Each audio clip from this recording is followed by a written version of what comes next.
It is my honor this morning to introduce to you the pastor who will lead us in the invocation. It is Reverend Jacob Oresso, who is the interim pastor at Hudson's Trinity Lutheran Church's Family Center, the big red building at 12 and UU. So if you'll all stand for Reverend Oresso, he will lead the invocation. Yeah, good morning. It's such a great joy to be together with you today, and I'm going to ask us to close our eyes as we open with prayer. Let's pray together. Our dear Heavenly Father, the creator of the heavens and the earth, we want to thank you so much today. We thank you, Father, for the bright sunshine. We thank you, Father, for the air that we breathe. We thank you, Father, for the strength in our bodies. We thank you, Father, for the wisdom that we have that we can call this today. We thank you, Father, for the strength that you've put in our bodies that we can work. And we thank you, Father, for the wisdom and the minds that you've given us to serve your people in this community. And oh God, as we begin this meeting today, how we pray that, Lord, you will grant us wisdom, you will grant us understanding, and you will also give us inspiration as we talk together, as we share together, but also as we see how to better help this community. So we thank you, Father, for what you've continued to do within St. Croix and the Hudson area. We thank you, Father, for the different leaders that you've appointed to lead your people. And I want to pray for every leader that, oh God, you will continue to grant them wisdom and also to use them even to serve your people better. So we thank you, Father, for every person and leader that is presented here this morning. And even as we spend time together to talk, to brainstorm together, to share together, we want to pray that, oh God, your Holy Spirit will just move in our hearts, but also in our minds. So may you bless our meeting and our time together, and every discussion that takes place today, may it bring honor and glory to you. We thank you for all that you've done for us, because you are our loving God, our loving Father. In the name of Jesus we pray. Amen. Amen. Let's join in the Pledge of Allegiance to the flag. I pledge allegiance to the flag of the United States of America and to the republic for which it stands, one nation under God, indivisible, with liberty and justice for all. Please be seated. Thank you, Reverend Russell.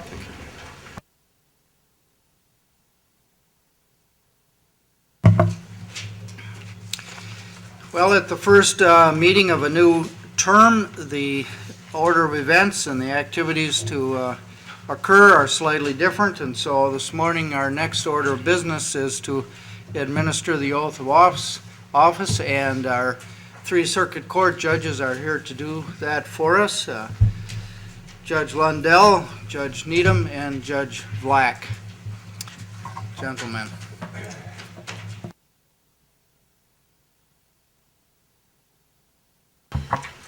Would everybody please stand, raise your right hands, and repeat after us? I state your name. Swear that I will support the Constitution of the United States and the Constitution of the State of Wisconsin, and will faithfully and impartially discharge the duties of the office of County Board Supervisor to the best of my ability, so help me God. Congratulations. Congratulations to all of you. Yeah. So you've got to memorize. So many of you have been reelected so many times on that. That's good. That's the first time I can remember doing it that way. Very effective, very effective. It's whatever works. All right, well, congratulations, and we hope to have an ongoing relationship, a cordial, mutually beneficial relationship with the board. Thank you, congratulations. Thank you, judges. Everybody has on their desk supposedly an official oath to be signed and returned to the county clerk, Cindy Campbell here. And my understanding of the way she's going to do this, there's a sort of ransom involved. When she gets this back from you signed, she will give you your certificate, which is a certificate you Rotarians might recall is suitable for framing.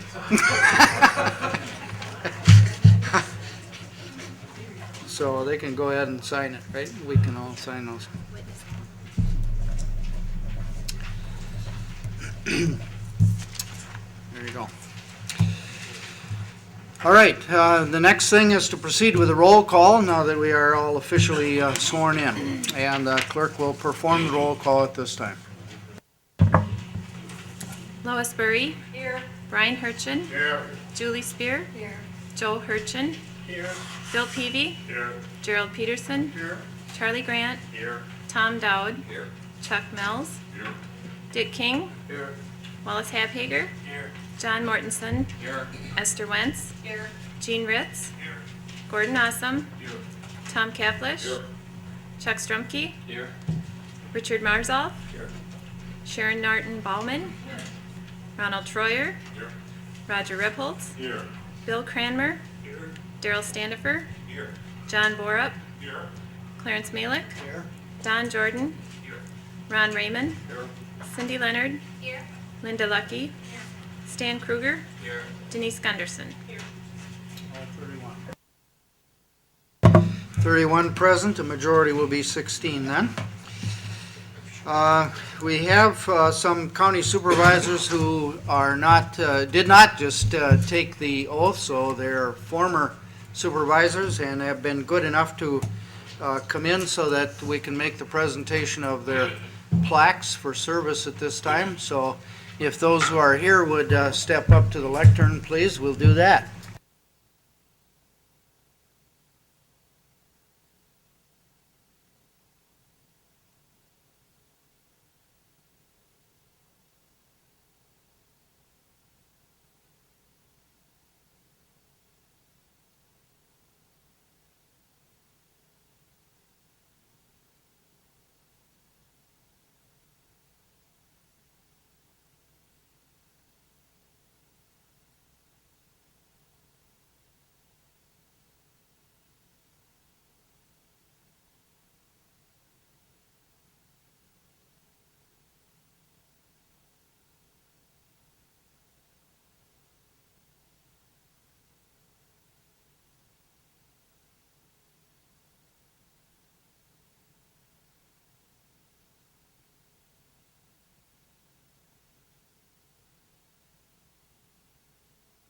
Step right up.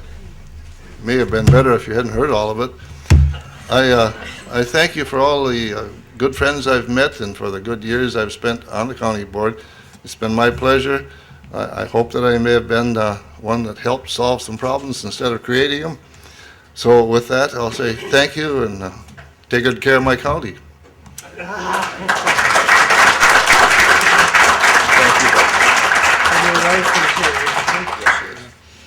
I've heard that behind every good man there's a woman telling him he's wrong, of course. And Art's wife is standing back there, or is sitting back there. Would you let us recognize you, Elaine?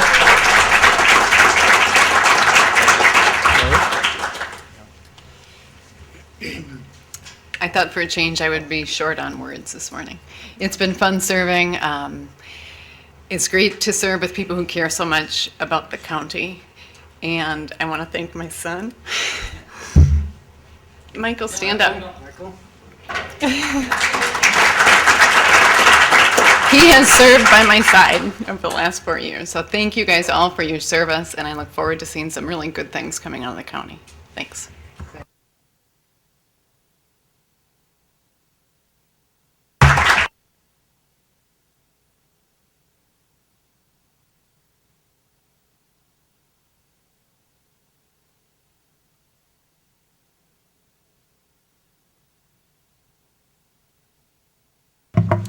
Supervisor Mills?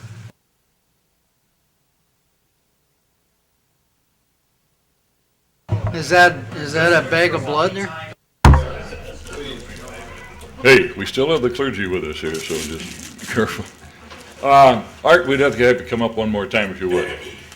Art has served for 18 years on the Emergency Management Committee, recently merged with Emergency Communication, and probably nice to some people, serving that committee would be more of a sentence than it's a tour of duty, but Art, we really appreciate your time. Art's gone through 4 governors, I guess, known him by his first name at conferences and so on, and endured floods in Hudson, tornadoes, straight line winds, and so on for those 18 years.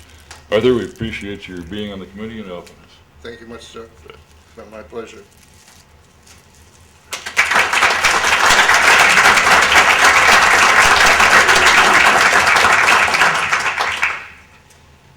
Mr. Whiting, do you have a report for us?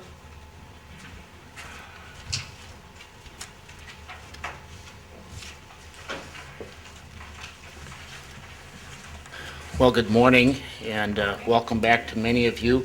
Congratulations to new members, and thank you to the old members, former members on the board.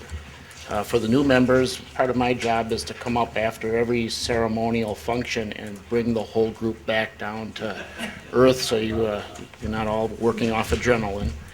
A few things to note from my report. First and foremost, Monday morning at 8:30 at the Cashman Center at the WITC campus in New Richmond, the board will convene for its annual goal-setting session. We've had the administration committee set this up. I think I mentioned last month that Don Salverda of Don Salverda and Associates will be the facilitator. I've worked with him before in some previous positions, and he will put you through your paces, and you will come up with a goal-oriented product at the end. So we expect to go to mid-afternoon. There'll be some food and drink for you in the morning, and a lunch for you, so you don't have to bring your own. You can show up for that. I did pass out to you a list from many of the department heads. I had asked them after some discussion with administration about putting together what they saw as their goals for not only the department but also for the county. Those are for information, and if they help you, terrific. If they don't, fine.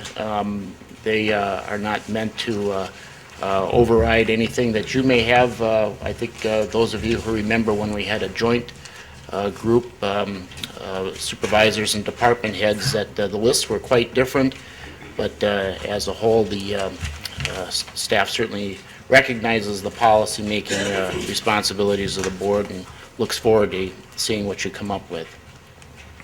Other things that I've been working on since the last meeting, been working with the Emergency Communications, Emergency Management Committee at replacing Jack Colvard, the former Director of Emergency Management.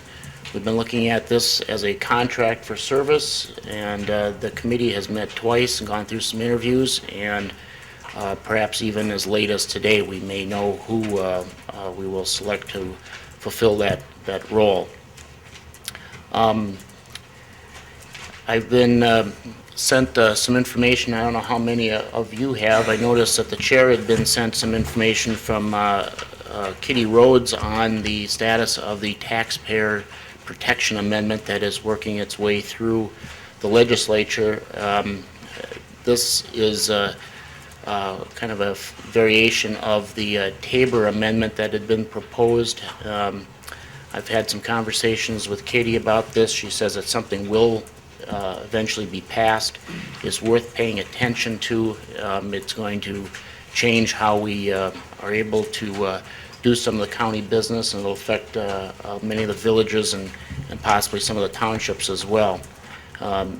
As we get closer as the legislature gets closer, I'll certainly keep you informed on that, but it is something that's going to be relatively serious for our organization to respond to. After the presentation was made at the last board meeting about the appraisal for the government center property here, the Finance Committee did meet and authorized me to have a survey of the property done. I'll be following up with that. Hopefully by mid-May we'll know exactly where the property lines are and let the new committee follow up on those findings. I also had sent out a memo on behalf of the administration committee regarding a core value statement and supervisor guidelines from Marathon County. The administration committee has looked at these a couple of times and concluded that they would ask you directly as to whether or not you saw any interest in that for yourselves as the county board here in St. Croix, and would direct the next administration committee to follow up on that. Let's see, a couple other things I'll mention. Been going through some reorganization in the administration suite, as you know. The Finance Committee followed up on the board action from last month. We'll be looking for a new position, a classification compensation specialist. And part of this is we will be moving the county board chair's office over to room 1414, which is the office next to mine. That'll be converted into a conference room with a workstation so that any of you can come in if you need to and have a place to work. It'll be the primary office for the board chair, and hopefully with the additional meeting space we'll have made up for some lost meeting space in the past. And finally, I was up at Health and Human Services yesterday, and an award was presented from the state to St. Croix County. We are now a level 3 public health facility, and we have both our public health director and Supervisor Wentz, who has the plaque, and Barb Nelson announced this yesterday. This is quite an accomplishment for the county, and I'm going to let them take a little bit of my time and explain just what this means. Several years ago, we had a member of the Health and Human Services Board who always said, "Don't tell me the bad news, give me the good news. I only want to hear good news." Well, this is the good news. We're a level 3 from the state in public health, which means we have attained the highest honor, and this is due to the leadership of Barb Nelson and the wonderful people that work within her department and the other employees of Health and Human Services. It's with great pleasure I present this plaque to her, and she's going to tell you what level 3 actually means. Barb? Thank you.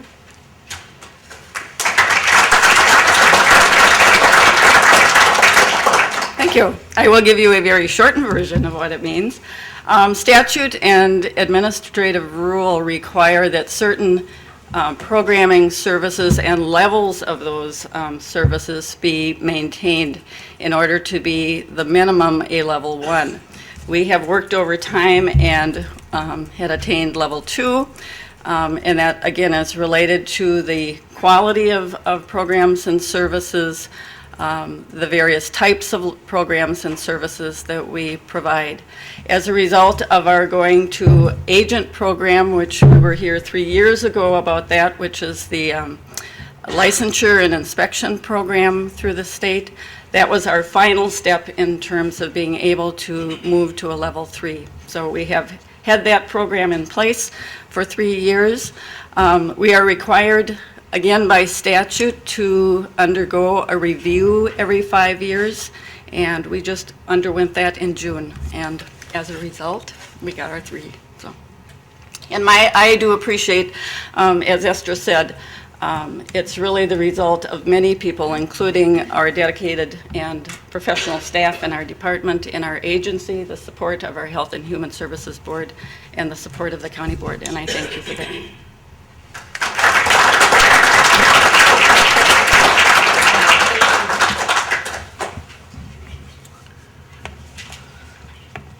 The only sad thing from yesterday was Barb told the committee that she's looking at retiring this year, and I hate to see that, but I certainly congratulate you on being able to do that. The last thing I will mention, as I had met with several of the new board members last week, we had an orientation session out in Baldwin on Wednesday and did a tour of the health center and the highway shop on Friday. That after this meeting, we'll tour the government center building for those of you who can stay, and certainly anybody is welcome to participate on that. It's a very open schedule. I don't have an agenda for it or anything, but depends on when this meeting ends. We'll meet in the back and kind of assess where we are and decide what we want to do from there. So the departments in the building are on notice that you'll be coming around, and they'll be able to take a few minutes and say hi, and you'll get to see some places that you might not otherwise get to see, such as the jail. All right, thank you. Thank you, Mr. Whiting. Ending on that high note. Looking over the agenda, as I'm sure you've all been anticipating, most of our time will probably be spent today on organizing ourselves, but we do have some business items to adopt, and we have some reports to hear before we adjourn today. What is your pleasure with respect to the consent agenda? Wentz, Peterson, anybody want an item removed from the consent agenda for further discussion? Otherwise, all in favor of adopting the consent agenda should now vote aye. Aye. And opposed, nay. It passes unanimously. All right, well, the next thing then is the election materials here, and I've prepared some things so I don't miss any critical items. First off would be the understanding of what the bylaws require of us. Chair, the election of a chair is the first item of business under the elections. A supervisor must receive a majority of votes, which today would be 16, to be elected to an office or a committee. Robert's rules do not require nominations to be seconded, but our custom is to allow seconds. I, as current chair, will right now appoint Administrative Coordinator Chuck Whiting and Corporation Counsel Greg Timmerman as tellers of the election tellers. When we get some nominations for chairman before the voting for that, the candidates are to address the 3 questions which are listed in our Board of Supervisors rules and bylaws. 1, as county board chair, what will be your major objectives and priorities? 2, if you are elected, are there things you will try to change or do differently as county board chair? 3, how would you describe the style you will use in working with your fellow supervisors, county committees, and county staff? The board rules and bylaws state that the top 3 vote getters for chair go on after the first round of voting, that would be. I'm going to recommend that since Supervisor Jacobson, who was our vice chair, did not run again, so we have a vacancy, and he would normally preside over the election of the chair, according to the bylaws. I'm going to recommend that a supervisor who is capable of doing the job but not likely to be a candidate for chairman preside, and I'm going to recommend to you that Supervisor Borup preside during the election of the chair, if that's agreeable to you. Is that agreeable to you? Then he would serve as chairman pro tem. So probably for purposes of addressing him, you could just call him chairman. But if you want to be formal, it'll be chairman pro tem. And I will trade seats with him until we see where things are going here. Did I cover it all? I'll leave the microphone on, John.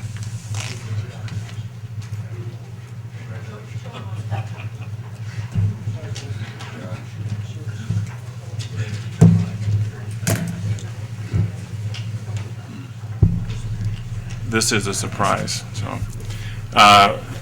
Thank you, Mr. Chairman. I will now accept nominations for the position of County Board Chair for St. Croix County Board of Supervisors. Supervisor King? I'd like to nominate Clarence Mallon for chairman. Okay. Are there any other nominations? Supervisor Malik, do you want to address the board?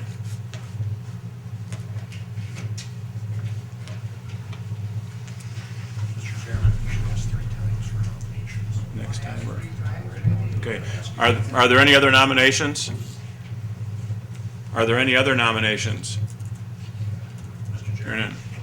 I move that nominations be closed and the secretary be instructed to cast unanimous ballot for our incumbent chair, Buck Mallon. Okay, I will entertain a motion. Okay. Okay. Stan Kruger was second. Okay. Nominations are closed. Okay. Okay, we'll call for a vote then. Everybody in favor say aye. Aye. Opposed? Congratulations.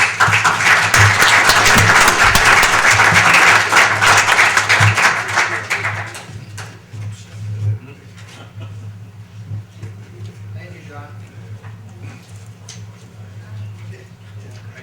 No, it's not a dynasty.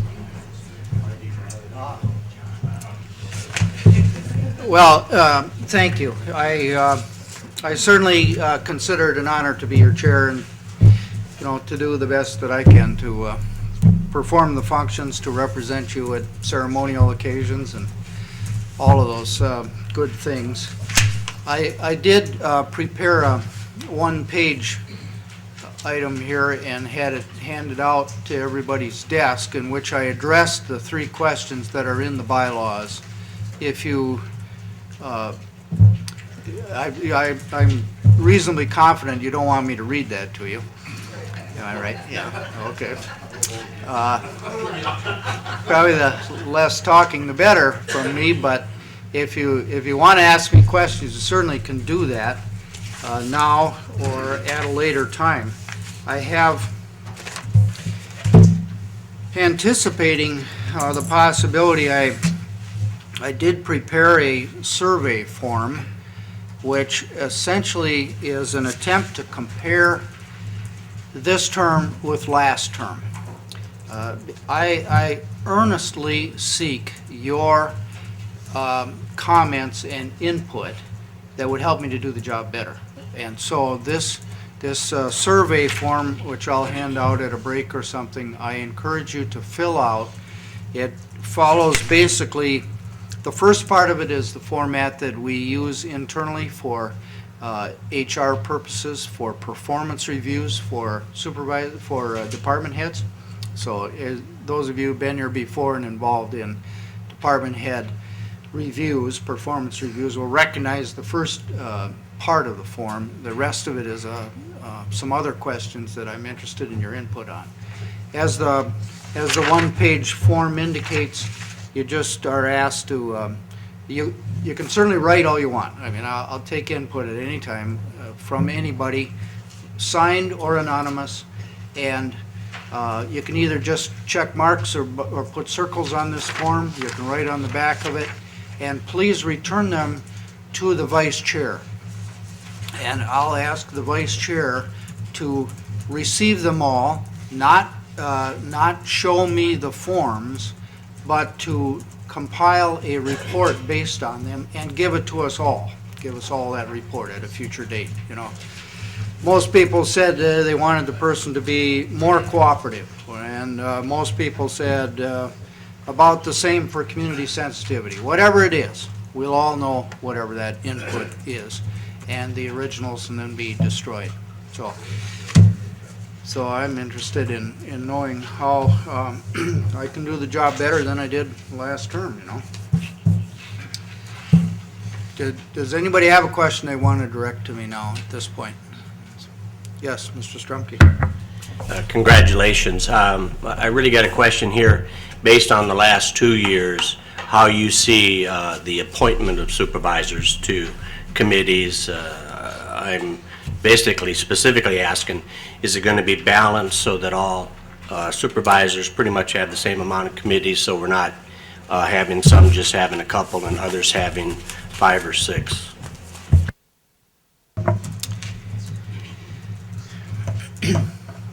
It seems to me that the job of the chair, among other things, is most importantly to reflect the wishes of the majority of the supervisors. That's the overriding concern. If somehow the desires of all the supervisors could be distilled into one little piece, the chair ought to be trying to anticipate that and definitely furthering the intentions of the majority. When it comes to appointments, it seems to me that there are a number of important factors, and certainly the equitable distribution of people among committees is one factor, but it is not, to my mind, the most important factor. Paramount is getting people matched with their interests and the needs of the committee during the term that we're looking at. Another very important factor is the ability of people to work together. And so I intend to watch very carefully at our goal-setting session a week from yesterday, on next Monday, and see how people interact with each other, and to use that as a factor in making the appointments. And it would be my great hope, working in consultation with the vice chair, to announce those appointments very shortly after the 24th. I know how important it is to hit the ground running with the committees and not have a long period of time pass with vacancies and unanticipated fillings. I know that you, Mr. Strumke, have had a particular concern that you felt you were deserving of more appointments last term. So did Mr. Dowd, actually, and wrote a strongly worded letter at one point. It seems to me it's a part of the job of the chair not always to be popular, and I will do the job to the best of my ability, but it may not, it will not reflect that everybody gets the same number of committee assignments.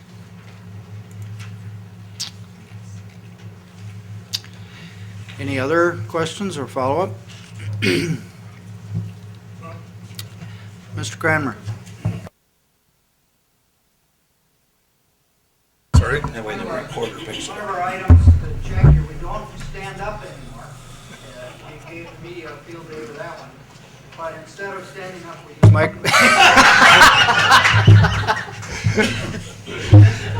when we think of it, we use microphones.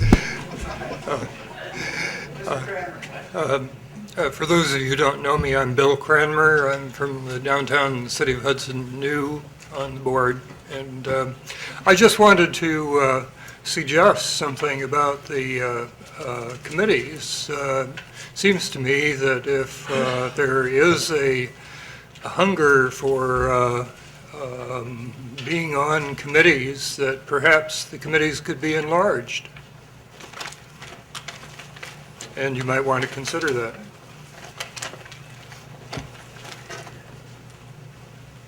I'm sure the minutes will reflect your comment, and that's always a factor for consideration by the administration committee.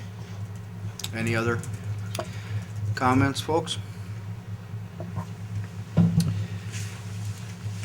All right, well, let's pick up then and elect ourselves a vice chair. The floor is now open for nominations for vice chair. Mr. Standiford. Mr. Chairman, it's my distinct pleasure to place in nomination the Honorable Supervisor from District 10, Richard King. Mr. King has been nominated for vice chair. Are there other nominations? I nominate Stan Kruger. That was Brian Hurchin. Mr. Kruger's name has been placed in nomination. Did you wish to address the chair? Yes, I'd like to withdraw my name, if possible.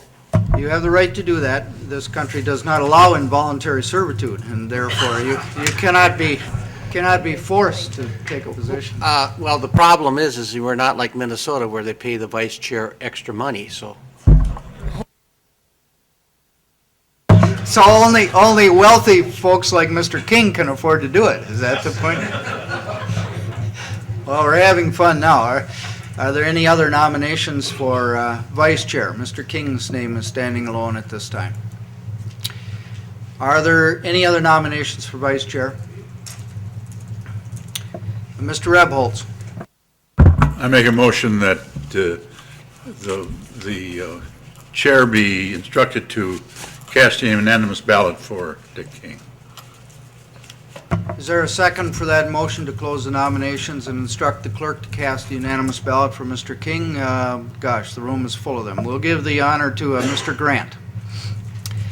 You've heard the motion. It is to declare the nominations closed and record a unanimous ballot in the minutes. All those in favor of the motion should now vote aye. Aye. And opposed, nay. And there we have it. Mr. King, congratulations.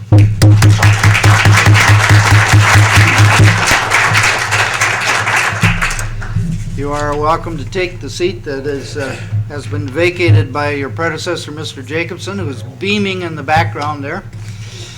So, Mr. Standifer. I know that this would be a deviation from normal procedure, but prior to Supervisor King sitting down, why didn't you have him pass by the podium and give us a small speech?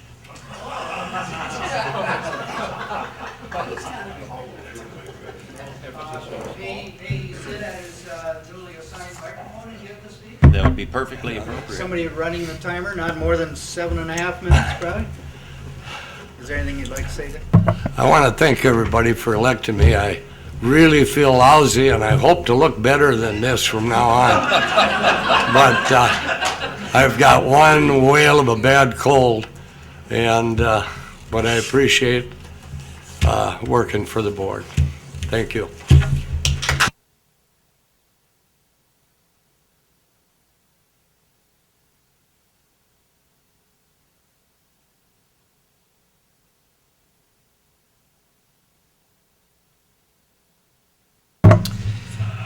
When we get to a natural break in things, we now can figure out the exact seating order, and we can take Mr. Joseph Hurchin from the school desk there and get him into a regular place.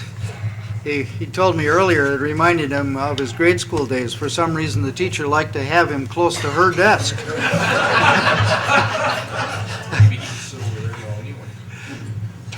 Yeah, you could move over there now if you want to, Joel, until we get around to doing it. I don't. Finish the day out here, I'm here. Yeah. Well, we'll get it all squared away before long here. All right, let's move on then to the elections for the Finance Committee. Let's see here. Successful candidates, again, must receive a majority vote, and if more rounds of voting are needed, the lowest vote getter will be dropped after each round. There are 5 members on each of our elected committees, so supervisors are to vote for up to 5 candidates. No more than 1 vote for candidate. In other words, there's no cumulative voting. Every name you write on your written ballot must be a different name, up to 5 names. So we're open for nominations for the Finance Committee at this time, and we'll put them on the board in the order they're nominated. We'll give an opportunity for them to stand and say a few words so the new people can get to know them a little bit, and then we'll proceed to the voting. What do we have for nominations for Finance Committee? Mr. King. I'd like to nominate Esther Wynn.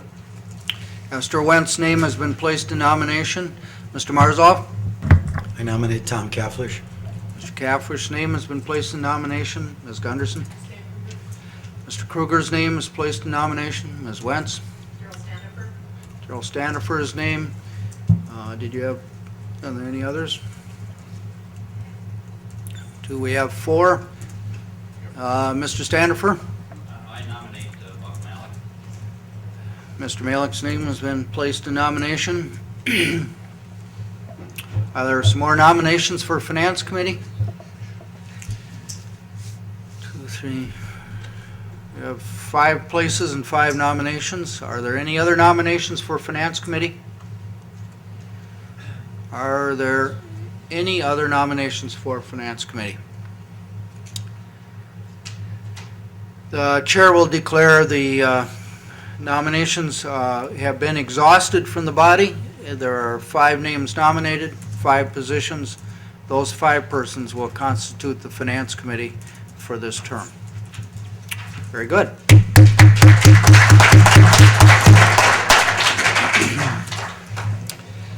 Next, and we are proceeding in the order they're listed in the bylaws. Next is the Transportation Committee, otherwise known as the Highway Committee.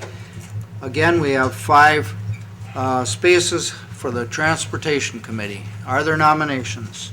Mr. Dowd. I'd like to nominate Charlie Grant. Mr. Grant's name has been placed in nomination. Mr. King. I'd like to nominate Roger Rebels.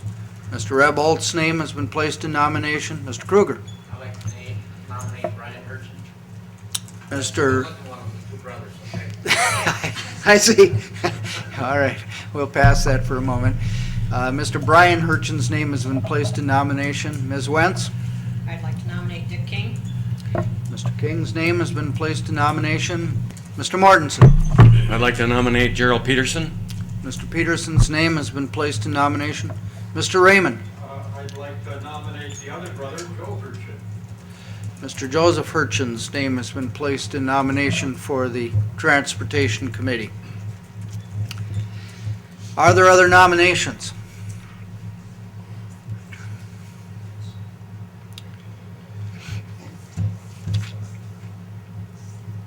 Are there other nominations for the Transportation Committee? Okay, the chair will note that the nominations have been exhausted from the body. We have 5 positions and 6 people nominated. So we will, of course, need to vote. And so those persons who receive a majority of votes, 16 or more, will be elected, and presumably 1 will not be elected. Mr. Standifer. Mr. Chairman, I just make a parliamentary inquiry. What would happen in the possible event that the 2 brothers would be elected? Can we be assured that they get along with each other?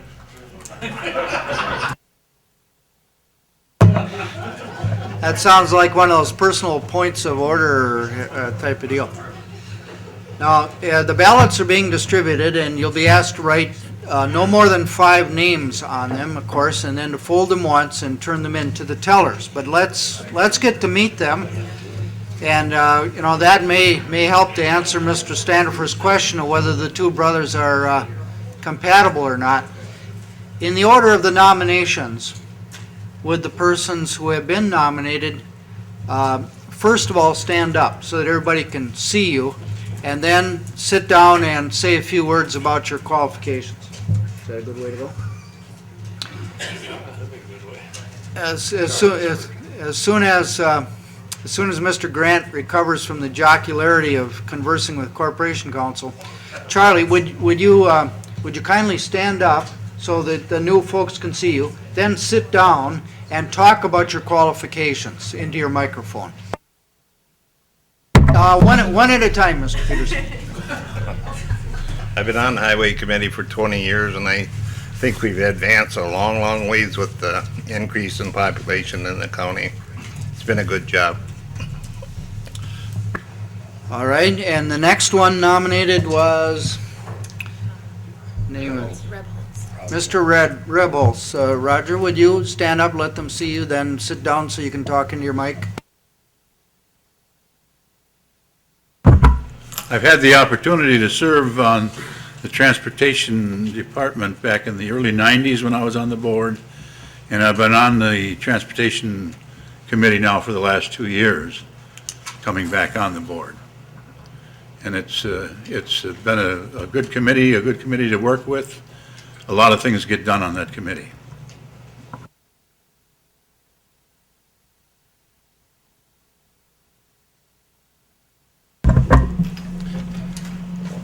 I was elected last year, and I'd just like to try the transportation instead of the planning and zoning where I've been, and see if there's can be some changes made in my position, not the transportation.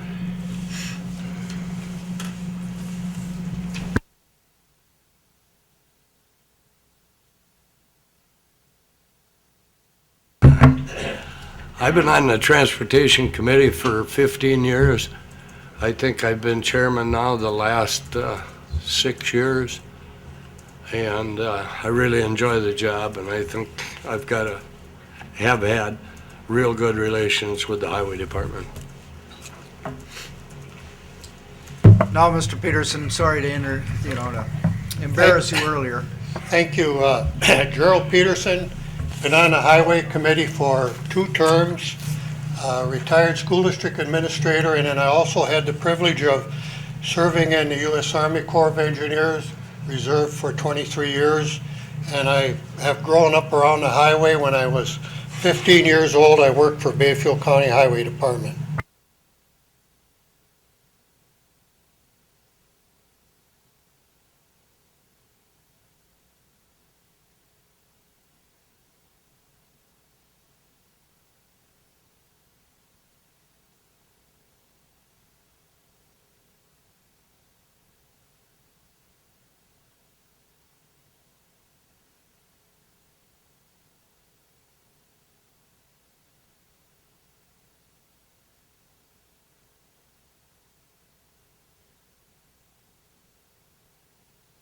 Okay, then everybody should write no more than 5 names on your ballot,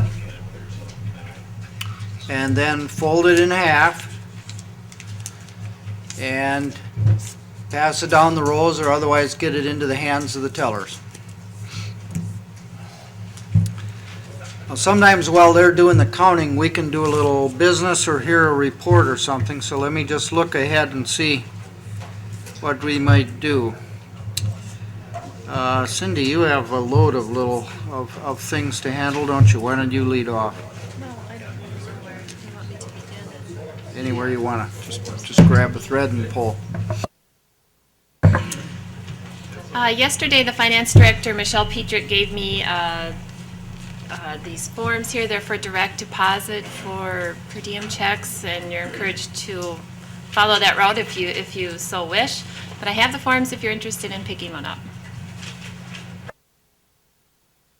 Just to give a little background on that, all the new members have been strongly encouraged to sign up for direct deposit. It saves the county money. We can lead by example as supervisors by using the direct deposit. And when we set a good example, we can encourage the employees to also use direct deposit. And that can have quite an effect. With around 600 employees, a small savings every month for each one can really add up. It is not a good option to simply tell the employees that they must use direct deposit, because it is subject to bargaining. Isn't that right, Mr. Standifer, with regard to the unionized or represented employees? We've been told that. Frankly, I'd like to challenge it, but we've been told that by our council. Okay, well, it may be, and I don't want to overstate the matter, it may be that we could adopt it as a policy and require it of all employees. Certainly we could of the unrepresented employees, but it has seemed to some of us for the last couple of years, 3 years, that it's best if we lead by example. So if 100% of us supervisors could be on direct deposit, that would be best. Now, if there's a case where you don't want your spouse to know how much you're getting, well, we may smile, but I understand that sometimes is a factor. A person can set up a separate account and have it direct deposited to that. The way direct deposit works, and I've used it now for years, is you get, instead of a check, you get what looks like a photocopy of the check. And the very same, it's an 8.5 by 11 sheet of paper, comes to you at the same time that you would get a check if you were receiving a check. It's it's the very same day of the month. It's mailed or handed out in the same way as a check would be. and it's an advice to you that there has been wire transferred into your bank, or whatever they call that process nowadays, the exact same amount as is shown on that check. So the money gets to your bank no slower than it otherwise would, and sometimes faster if a weekend or a holiday is involved. And you know exactly what it is. You have exactly the same information for reporting to your taxes and so on. So I strongly encourage you, if you're not doing it already, to please do so. Okay, do you have another item? Mr. Borup? Mr. Chairman, is it possible to eliminate the mailing out of those documents to cut the mailing cost, or is that administratively difficult? It is. In my case, I've asked the staff to simply put it in the envelope but not mail it, but put it in my pigeonhole here. Which would be fine for me, and it would save that 39 cents plus the time to do it. When you return a direct deposit form, if you have instructions like that, I just write it in the margin, I think, and maybe it'll happen directly and automatically. Yep, and please provide a voided check, not a voided deposit slip. I'm told that the micro number or whatever it is sometimes different from a deposit than from a check. They want the check, a voided check, to accompany that, so they're absolutely sure they get the magnetic number right. Did you have a question, Mr. Cranmer?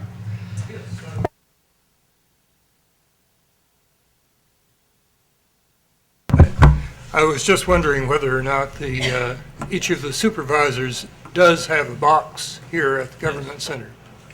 Pigeonhole in the entrance area of the... You and I are probably, there's some chemistry going here. When you forget, I forget. Yes, have you put the names on the pigeonholes already? And I'll talk to them about that after the meeting. Oh, and Cindy also has a little lecture to give you, or explanation. Yes, everybody has a pigeonhole, and they're there now, and they will be there. Okay, they're still counting. How about your next announcement? I've asked Supervisor Raymond to assist next month in possibly taking a group photo of the County Board Supervisors, and he said he would help. He's got the camera equipment. My hope is that we can gather before the May meeting is an evening meeting. So hopefully we can gather a little bit earlier. I'm not sure how we're going to work that, and details will be sent to you, but just to keep that in mind, that we'd like a group photo. The last one we took was 2 years ago. I think it wasn't the last County Board Supervisor. So keep that in mind, and I would appreciate knowing if you're unable to attend a county board meeting, a scheduled county board meeting. If you could let me know by email or phone call or drop me a note. So dress for the picture as you want to be seen by posterity. These pictures tend to linger and end up on walls and all that kind of thing, you know. So. Okay, got another? Sure, just loaded here. Caught me off guard here a little bit. All right. Handbooks. I am working on updating the handbooks, the yellow handbooks, and I did collect quite a few last month, but I'm still missing some, and I would appreciate your handing in your books so we can update them. I have 6 ready to go, and I would like to meet with the new supervisors after today's meeting before Chuck takes them on a tour to review some of the procedures and what's in the handbook. But I would appreciate if you haven't turned it in, to please turn it in, and hopefully I'll have them ready to go to distribute at the goal setting session on Monday.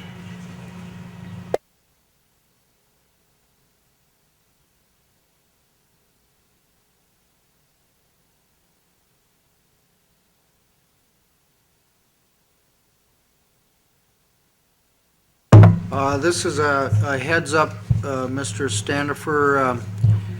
We'll take another announcement from Cindy, and then we'll take old and new business number 1. And then Stan, or Mr. Kruger, you're probably taking the lead on number 2. And whoever's taking the lead on number 3 we'll try to work those in while the tellers are doing their work there. Are you ready, Ms.? Do you have another one? I could talk about email accounts unless you want to.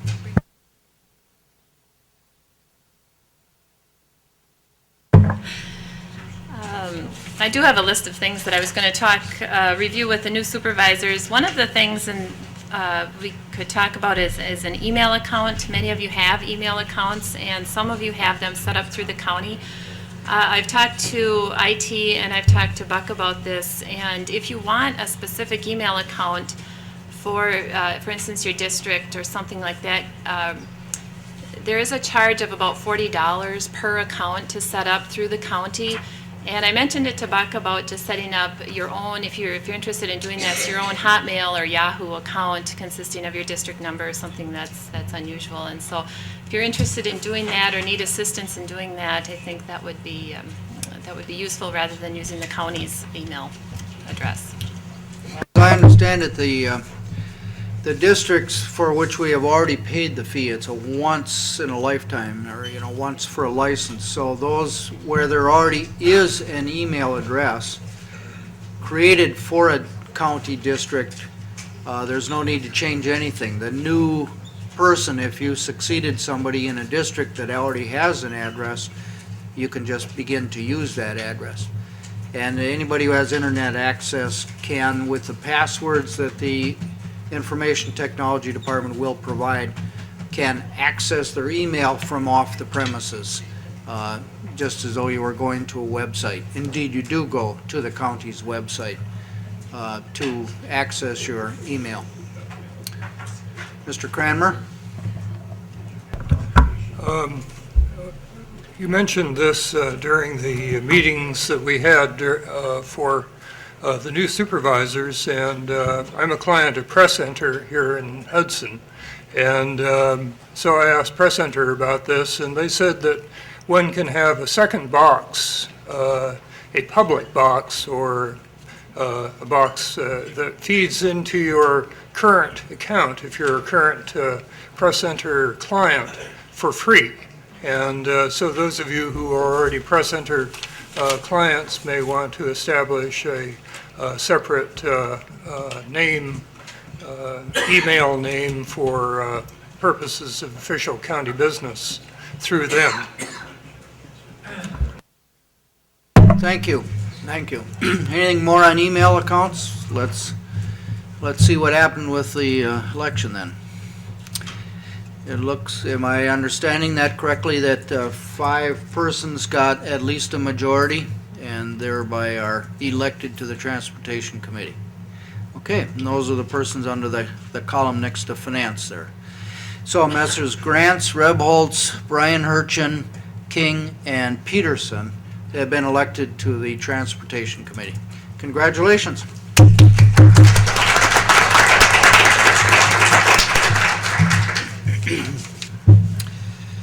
All right, we turn next to the Public Protection Committee. Again, it's 5 persons, majority vote required. And Supervisor Spear. Denise Gunderson. Ms. Gunderson's name has been put in nomination. Mr. Grant. John Borup. Mr. Borup's name has been put into nomination. Mr. King. I'd like to Chuck Mells. Mr. Mel's name has been put into nomination. Ms. Wentz. Tom Dowd. Mr. Dowd's name has been put in nomination. Ms. Gunderson. Sharon Bowman. Ms. Norton-Bowman. His name has been put in nomination. Mr. Mills. Julie Spear. Ms. Spear's name has been put in nomination. Mr. Standifer.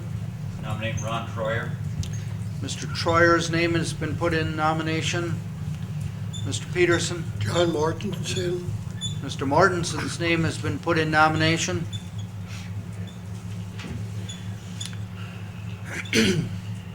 I was repeating them as they were recognized. Those who nominated somebody, please verify that the name is on the whiteboard of the person that you nominated. I was not auditing Mr. Whiting as he wrote, so everybody up there? Yep. Spelling correct, Mortensen with the E's. Yes. Are there any other nominations for Public Protection Committee? Any other nominations for Public Protection Committee? The chair declares the nominations to be completed, and ballots will be distributed for voting. Remember, once again, vote for not more than 5 names, not more than 1 name on your ballot. In other words, no cumulative voting. Anybody who gets a majority will be elected, and the lowest vote getter will be eliminated if we need another round of voting. Did you wish to be recognized, Mr. Marzoff or Mr. Strumke? I see your light is on. Nope. All right, we'll have a moment to do our balloting here.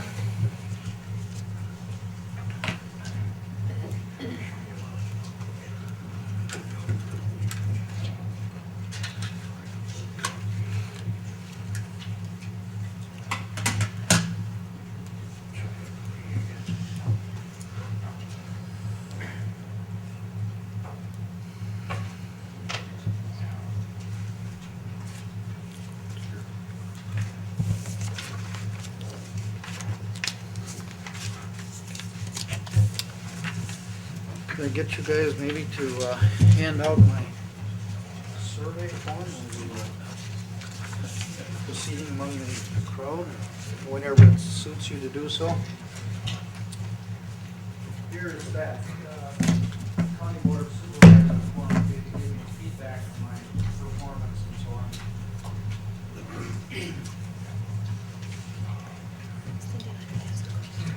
Ms. Leonard. Are we going to be able to hear them speak? Oh yeah, my. That is so important, yes, absolutely, we must do that.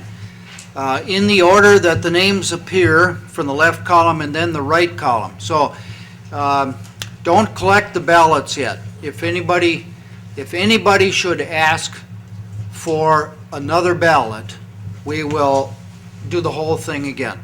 Okay, so that it's wide open if anybody changes their mind after hearing somebody speak.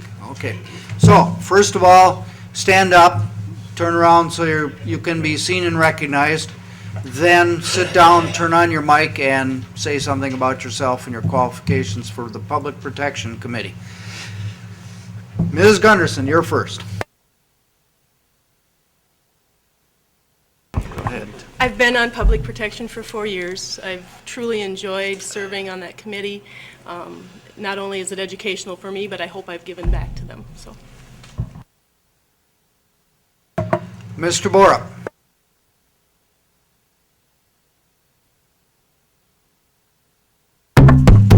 There we go, first time out. Many of you in courts in those communities. I also had 4 years as a program supervisor down at Dodge County, including the supervision of all of the juvenile court staff, program design, implementation. Was really an area that I was trained at and enjoyed. I then had 10 years as director at Dunn County, creating the Human Services Department with the board over there.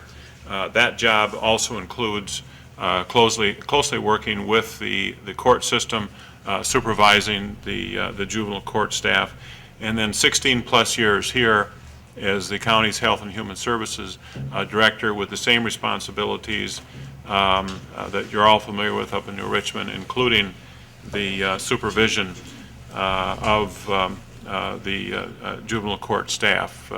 So I'm very familiar. I've been in and out of our jail here, worked closely with our judges. I also, when I was in the South during military time and graduate studies, I worked almost a year. It was 8 or 9 months, as I recall, doing research and development in the South Carolina prison system. I would enjoy serving on this committee. Thank you. Thank you, Mr. Borup. Mr. Mills. Chuck Mills. I have been on the Public Protection Committee for 12 years. I've had 36 years' experience as a medic, military and civilian, retired military officer. I've been a medic with the EIU SWAT team here in the county for 14 years. And as many of you know, we have a horrendous methamphetamine and drug problem in this county, but the departments within the Department of or the Public Protection Department are doing their level best to try and cope with this situation. I'm presently a EMS rescue and counterterrorism instructor with WITC, and I think that this committee is really a functioning and a butt-kicking, go type of a committee, and we have to continue those efforts. Mr. Mortensen. I'm John Mortensen, and I thank you for this opportunity and I was 10 years on the Emergency Management and Communications Committee, Local Emergency Planning Committee for 10 years, also a Red Cross volunteer for disaster services 13 years, and I would just like to be part of the committee, and I think I would be a big help there.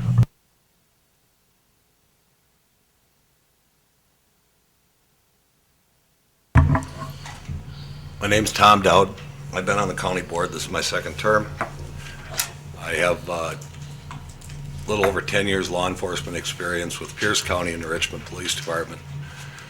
I'm a OSHA safety training instructor nationwide, and I'm looking forward to working with public protection if I'm elected. Thank you. Ms. Norton-Baumann. Thank you.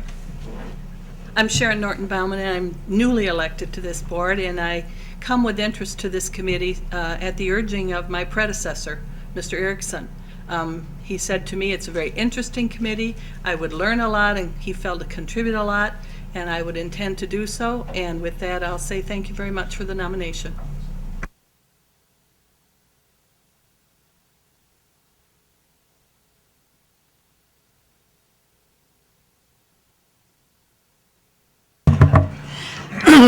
I have been on the Public Protection Committee for 8 years as its chairperson. I thoroughly enjoy the work and the time it takes, and will be appreciative of your vote. Thank you.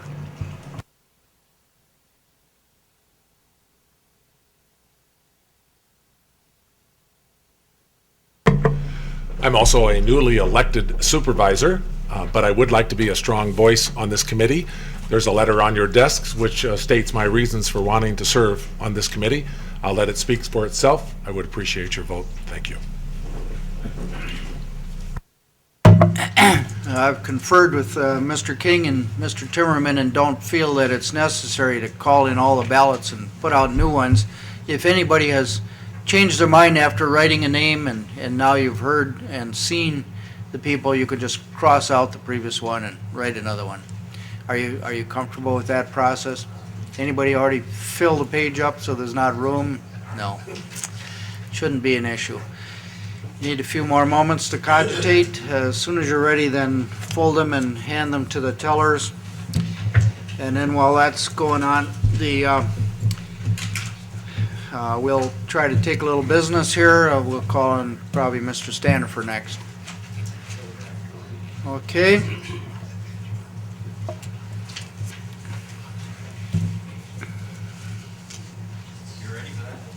Yes, old and new business. Number 1, resolution approving collective bargaining agreement between the county and highway union. I move approval of the resolution.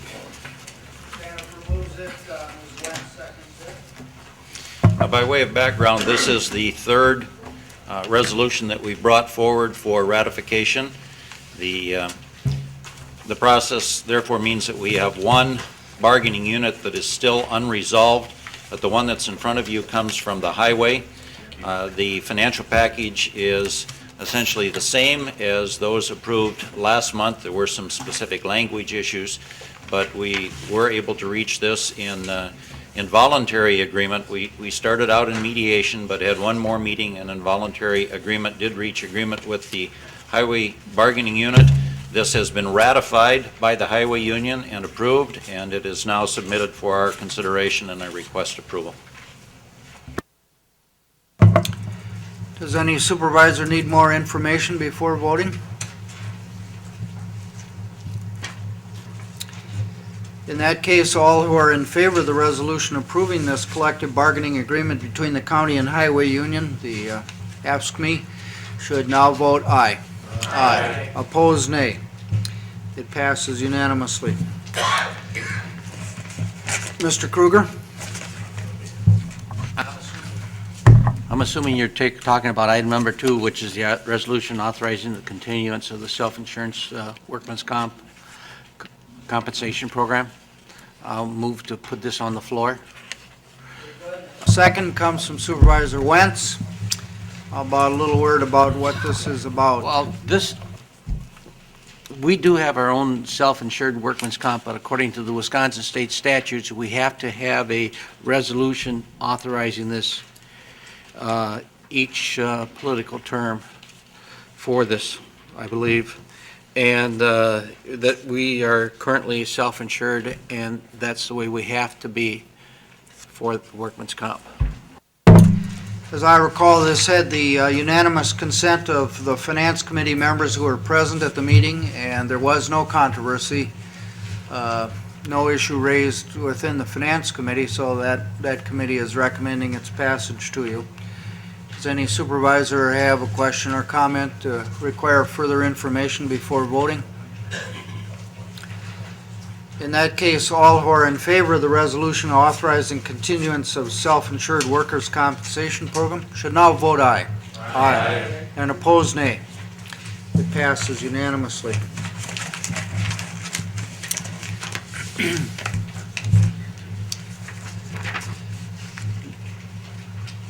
Would you like a break?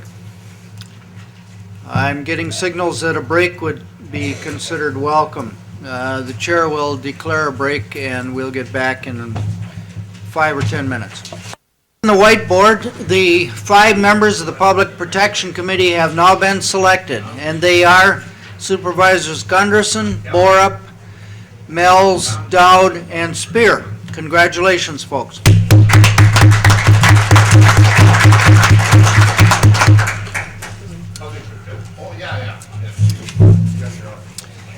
Our next order of business will be to select the Agriculture and Extension, Land and Water Conservation Committee. And are we all here? Yeah, I think we are all 31 here. The floor is open for nominations to that committee. Mr. Rebholz. I nominate Ron Raymond. Mr. Raymond's name has been placed in nomination. Mr. Habegger. I nominate Lois Burry. Ms. Burry's name has been placed in nomination. Ms. Spear. I nominate Bill Peavy. Mr. Peavy's name has been placed in nomination. Mr. Raymond. I nominate Karen Norton-Baumann. Ms. Norton-Bauman's name has been placed in nomination. Mr. Marzoff. I nominate Gordon Awesome. Mr. Awesome's name has been placed in nomination.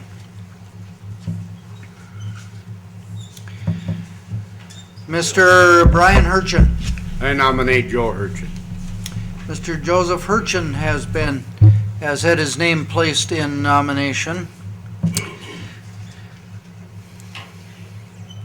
Mr. Peavy. I nominate Eugene Ritz. Mr. Ritz's name has been placed in nomination. Prepare yourselves for the stand and pirouette, sit and speak thing. Are there other nominations for the Ag Extension, Land and Water Conservation Committee? Are there any other nominations for this committee? They have 5 openings and 7 nominations. In the order in which the nominations occurred, we will ask those people to stand, be recognized, say a few words about their qualifications, and then we will proceed to balloting. Okay, first name is Mr. Raymond's name. My name's Ron Raymond, and I'm currently on the Ag and Extension Committee, and have been chairman for the last 2 years. As you're probably aware, it includes Ag and Extension, Land and Water Conservation, and now the Parks Department. And I think from my standpoint, what I bring to the party to some extent is I was on Planning and Zoning and chair for some number of years, which included parks, and again was a land use oriented committee. I've had extensive background in the parks, as some of you know, with the Perch Lake Park. Land conservation, water conservation has always been of interest to me, and I think what I bring to the party is a balance of environmental concerns, but also maybe a realistic approach that we're a growing county, a growing area, and we've got to find that middle ground that allows us to save our resources and get the job done, if you will. And from an extension standpoint, I've spent a number of years with the agents. I was a 4-H'er when I was a young kid, and so I think I can do a good job and bring some benefit to the county. Thank you.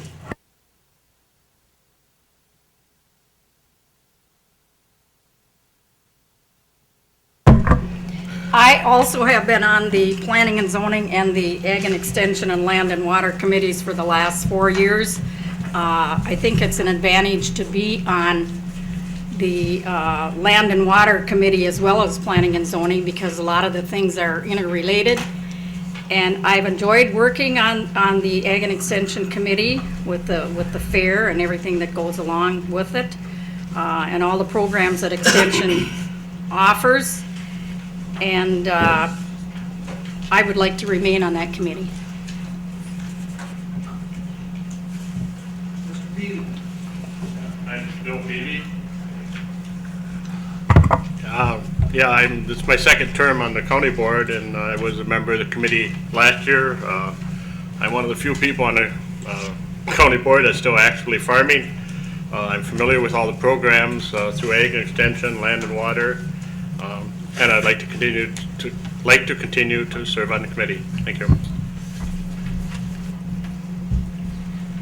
Ms. Norton-Bowman. Hi again. Thank you for this nomination. I feel that the information and life experience that I have would serve this committee very well. I owned and operated a dairy farm for nearly 20 years. I still own farmland in another county. I was an extension homemaker, which has now changed the title, for almost 30 years, and I was a 4-H leader for a number of years. I'm very interested in land and water conservation, and in this fast-growing county, I think that we all need to be very careful about what we allow to happen to our wonderful resources. I truly appreciate the beauty in this county.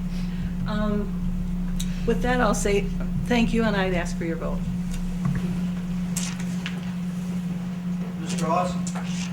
Hi, I'm Gordon Austin from Kinney Connect in Warren. I'm sorry. I'm Gordon Awesome from Kinney Connect in Warren Townships, District 15, and I've gotten elected, took over Jan Zorb's position. She didn't run again, and she was on this committee, and it's an important committee, I think, to our area. People are very concerned about the balance between ag preservation and development and land and water conservation and natural resources. And so I'm very interested in those issues. My business experience, though, is not directly related to that. I've been involved in historic restoration of 8 buildings and urban redevelopment, but I think it's related to the conservation issues here. I think that at least on my brief examination, that the county doesn't have enough parkland, and I'd like to talk about maybe at the goal-setting session, examine if there are ways to increase the county parkland as our population grows. So those are some of the issues I would be interested in, and I'd appreciate your vote. Thank you. Mr. Joseph Burchin. Here I am again under the table. Bill TV. I'm a farmer, Colin Township. Thank you.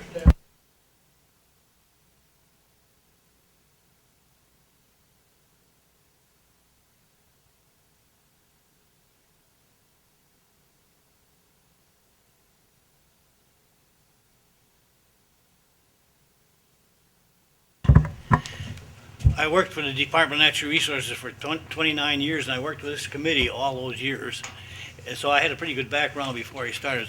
I'm on the committee now, and I'd like to continue, because I'm pretty well versed in conservation practices, having 50 years experience at it, because I continued working in the forestry upon retirement in 1984. So I've been consultant forester for 22 years now. So anyway, I'm very interested in all conservation aspects and with the extension, because I worked with them for all those years.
Mr. Jordan, it strikes me that you might be called on to explain about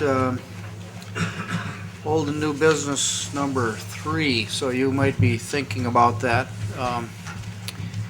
when we get to that.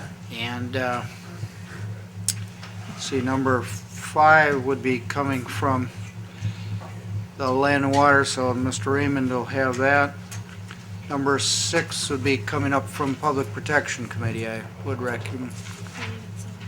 Oh, is it planning and, oh yeah, that's planning and zoning, I'm sorry, so that, yeah, whoa, heart attack time. Ms. Burry will probably pick up on that town inspection road agreement deal when we get to that.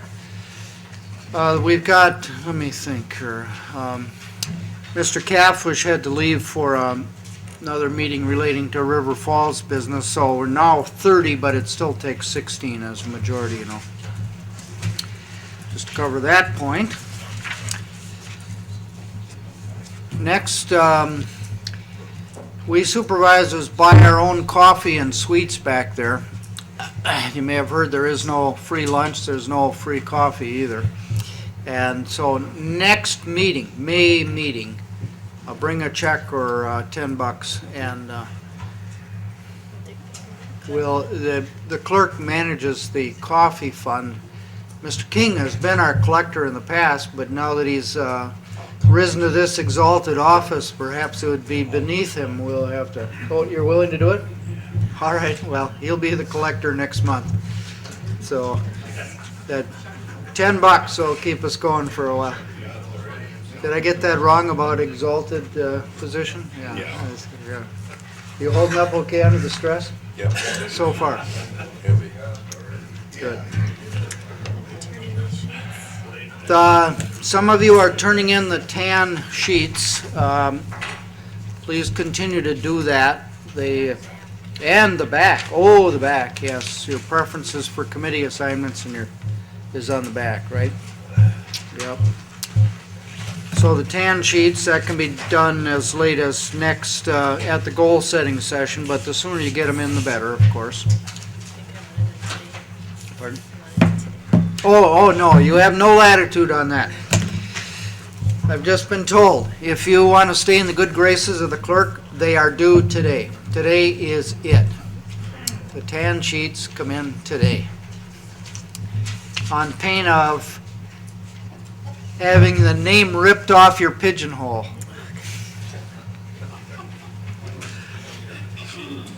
Okay, the ballots are being counted there. Let's see if we can do old and new business number 3, the resolution amending the bylaws concerning signatures on resolutions and ordinances.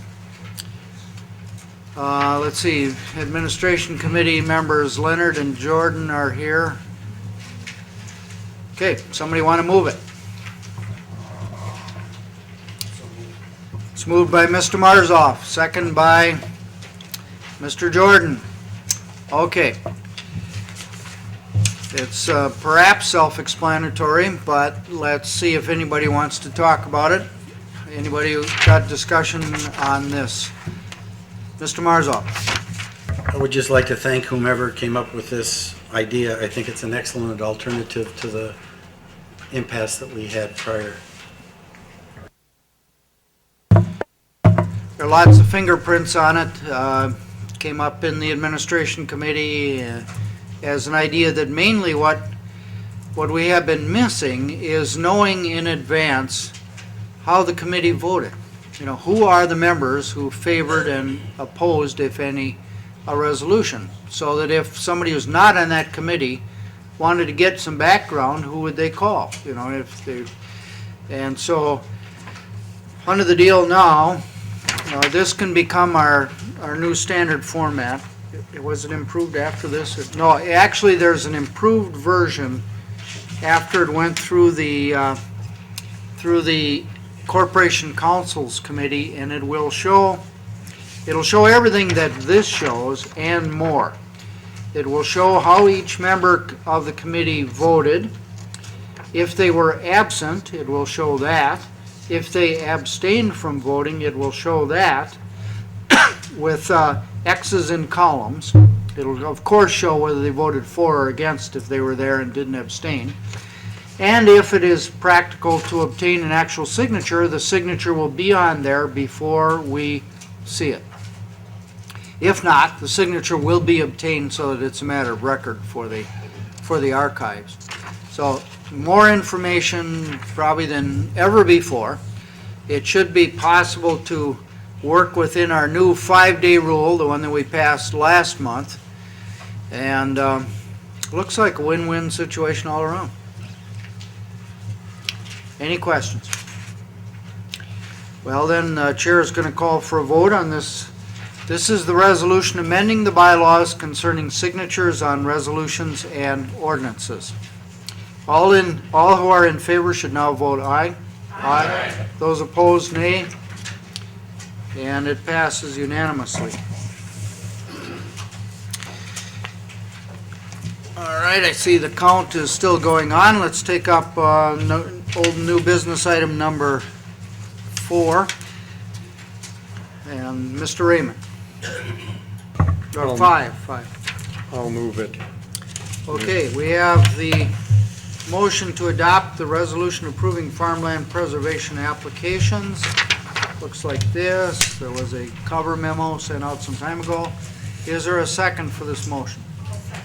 Ms. Burry seconds it. Okay, Hopefully it's self-explanatory. We have some people that want to get new agreements on farmland preservation. Bob Heisey has put out a memo kind of describing what's going on.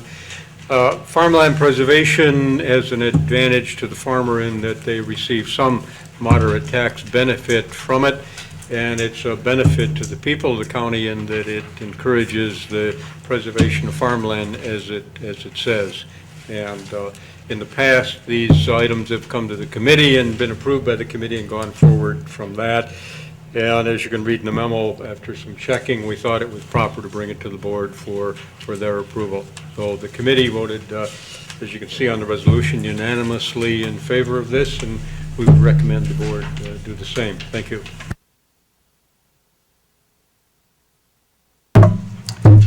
All who are in favor of the resolution approving the Farmland Preservation Program applications for Helgesons, Jacobson, and Hanson should now vote aye. Aye. Opposed, nay. Passes unanimously. The count is still going on. Let's look at business item number 6, a resolution approving a town road inspection agreement between St. Croix County and the town of St. Joseph. Ms. Burry? I will bring this resolution to the floor. Mr. Habegger seconds that motion. Discussion? Mr. Strumke? Yes, I'd like to just have everybody turn to page 2 of this document. In general, I would like to address, and then I'll talk about a couple paragraphs in specific, but in the reading that I take from this, and if I can be corrected, I would appreciate it, but I take away from this agreement here that the town has sole responsibility. We've granted them under this resolution total responsibility for the implementation and enforcement of town and county ordinances. And I'm not quite sure that's what we want to do here. Now, in specifics, if you go to subparagraph 1 on page 2 there, in the last sentence, well, actually it's all one sentence. If you read it, or I'll go down to halfway and I'll start there. Town and the county for approval and for all construction-related inspections of said town roads being constructed or upgraded as part of an approved subdivision or certified survey map for compliance with town design and construction standards. My concern is that it doesn't say there, and I would like to amend that in a minute here, that I believe it should say for compliance with town and county design and construction standards. That same issue goes down to paragraph 2 there, where if you go, I'll start halfway through a sentence, I don't think it impacts anything, but the last 3 lines there. At completion of construction to ensure that the town roads being constructed or upgraded as part of an approved subdivision or survey map, certified survey map, are constructed in compliance with town construction standards. Both of those paragraphs, I believe, need to be, because we're giving them authority to act on our behalf, I believe that we need to make sure that we impact in there, or input in there, that they also have to ensure compliance with county ordinances. It only states they have to ensure. We're giving them all authority, but we're not requiring them to also comply with county. If somebody would like to clarify that for me, I'd appreciate it. Ms. Burry, do you want to call on either Mr. Fedrosi or Mr. Timmerman? Mr. Timmerman is ready to speak. While he's coming up, do you? Okay.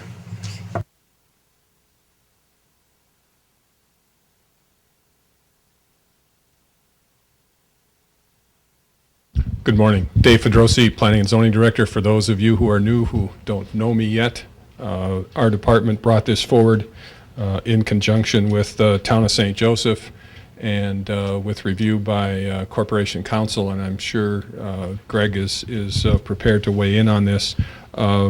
These 2 paragraphs in the agreement in general specifically and explicitly leave out reference to county design standards. The state statutes, governing case law, and now our own land division ordinance, which was approved in December, delegates to the towns the responsibility for the design standards if they have adopted their own town road standards at the town level. And that's a precondition of this agreement with the town of St. Joseph, and they have all of those standards contained in their own town road ordinance. And by virtue of state law and our own ordinance, by this agreement, we will defer to those standards. So it specifically doesn't include the reference to county standards. There are standards in the County Land Division Ordinance, which in cooperation with the towns will apply in those towns who have not adopted their own standards. But for any of the towns by our own ordinance who have adopted their own town standards, we will honor them as a part of the county subdivision review process. Greg may want to add. Subdivision regulation is a little bit different than zoning regulation, and without going into any details, try to remember it this way. Zoning regulation is a county ordinance, and any town that has adopted the county zoning ordinance is under the county's authority. Subdivision regulation by statute is granted on an equal level to towns and counties. So a county can have a subdivision regulation ordinance. Towns can also have a subdivision regulation ordinance. They are equal to each other. And the way that they are enforced is that you enforce the most strict ordinance, or the most strict provision out of that ordinance. We are not granting authority to the towns. We are simply recognizing that the towns have equal authority with the county to regulate subdivisions, and we are deferring to the desires of those towns which want to manage themselves. Any other questions or discussion? Mr. Cranmer. I think this is a really good idea, and I was wondering about the precedent for other townships, and I do have one specific question about the whereases and under recitals on page 1.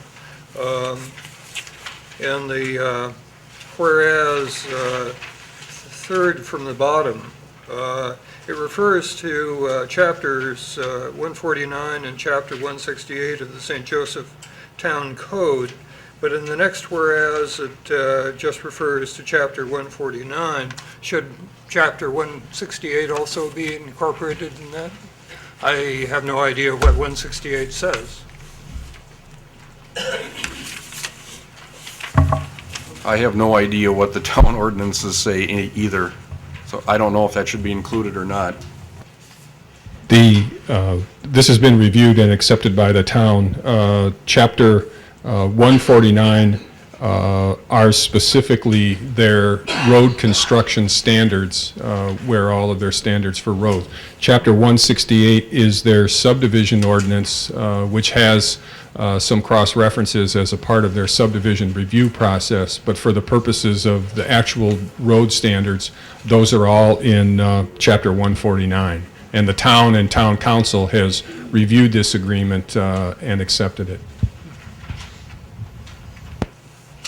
And the question about precedent?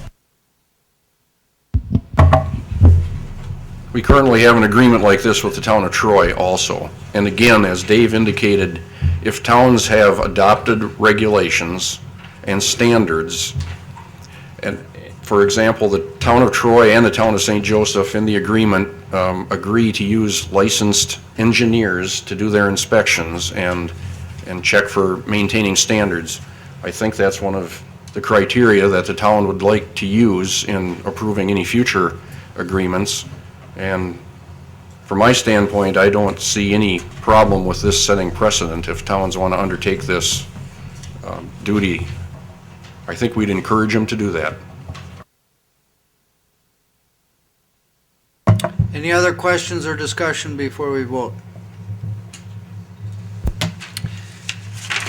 In that case, all who are in favor of the resolution approving the town road inspection agreement between St. Croix County and the town of St. Joseph, please vote aye. Aye. Opposed, nay. Passes unanimously.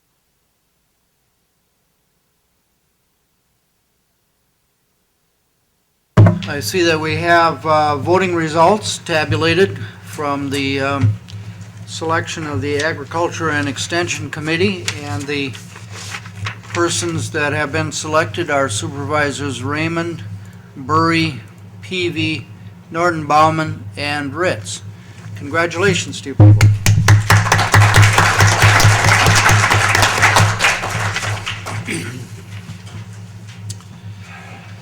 That concludes the elections. And number 6. All right. Well, department reports. We have 2 Supervisor Lucky. Did I miss it, or did we decide we weren't going to do number 4 on the agenda? Oh. We did miss it. Oh, I'm sorry, we missed it, yes. I guess it's not too late to impeach the chair if you want to. Start over again today? All right, number 4, Report of Administration Committee. Not to change the bylaws to authorize in-county meal. That scared you guys, didn't I? No, I just thought that maybe you should just suggest not paying for them, but I wouldn't prohibit in-county meals. Oh, yeah, it has to do with reimbursement. Okay, by way of background, at the last county board meeting, when a number of changes were being made to the bylaws, one of the suggestions made was that in certain circumstances, when meetings were long and bridged over a meal period, the supervisor's rules should be changed so as to allow reimbursement for the cost of a meal when the meal is eaten within the county. Our rules currently do not allow reimbursement of meals eaten within the county. The administration committee talked about the matter at some length, decided that it was not desirable to make such a change, and took no action other than to take no action, to record that it had considered the matter and was taking no action to authorize us to be reimbursed for more meals than we currently are. And so, consistent with our bylaws, when a matter is raised, before the county board, referred to a committee, it needs to be reported back by the committee. And that is the matter. If Mr. Jacobson, who chaired that committee, were here, he would be making that report as chairman of the committee. Any further discussion on that subject? Requires no action. Very good. We have reports today to hear from the Land and Water Conservation and Parks Committee and Department, and I see Mr. Heisey making his way to the front of the room. Hopefully we did not do anything to destroy the setup features for your PowerPoint or whatever it is. For those of you who don't already know him, this is Mr. Bob Heisey, the department head of the Land and Water and Parks Committee Department, and he also operates under the title of County Conservationist. Is there anything further you wanted to say, Mr. Raymond, as chair of the relevant committee, about Mr. Heisey or the report that is to follow? I think you said all the things I was going to say. Oh, I'm sorry to steal your thunder if that's what it was. As always, we always have.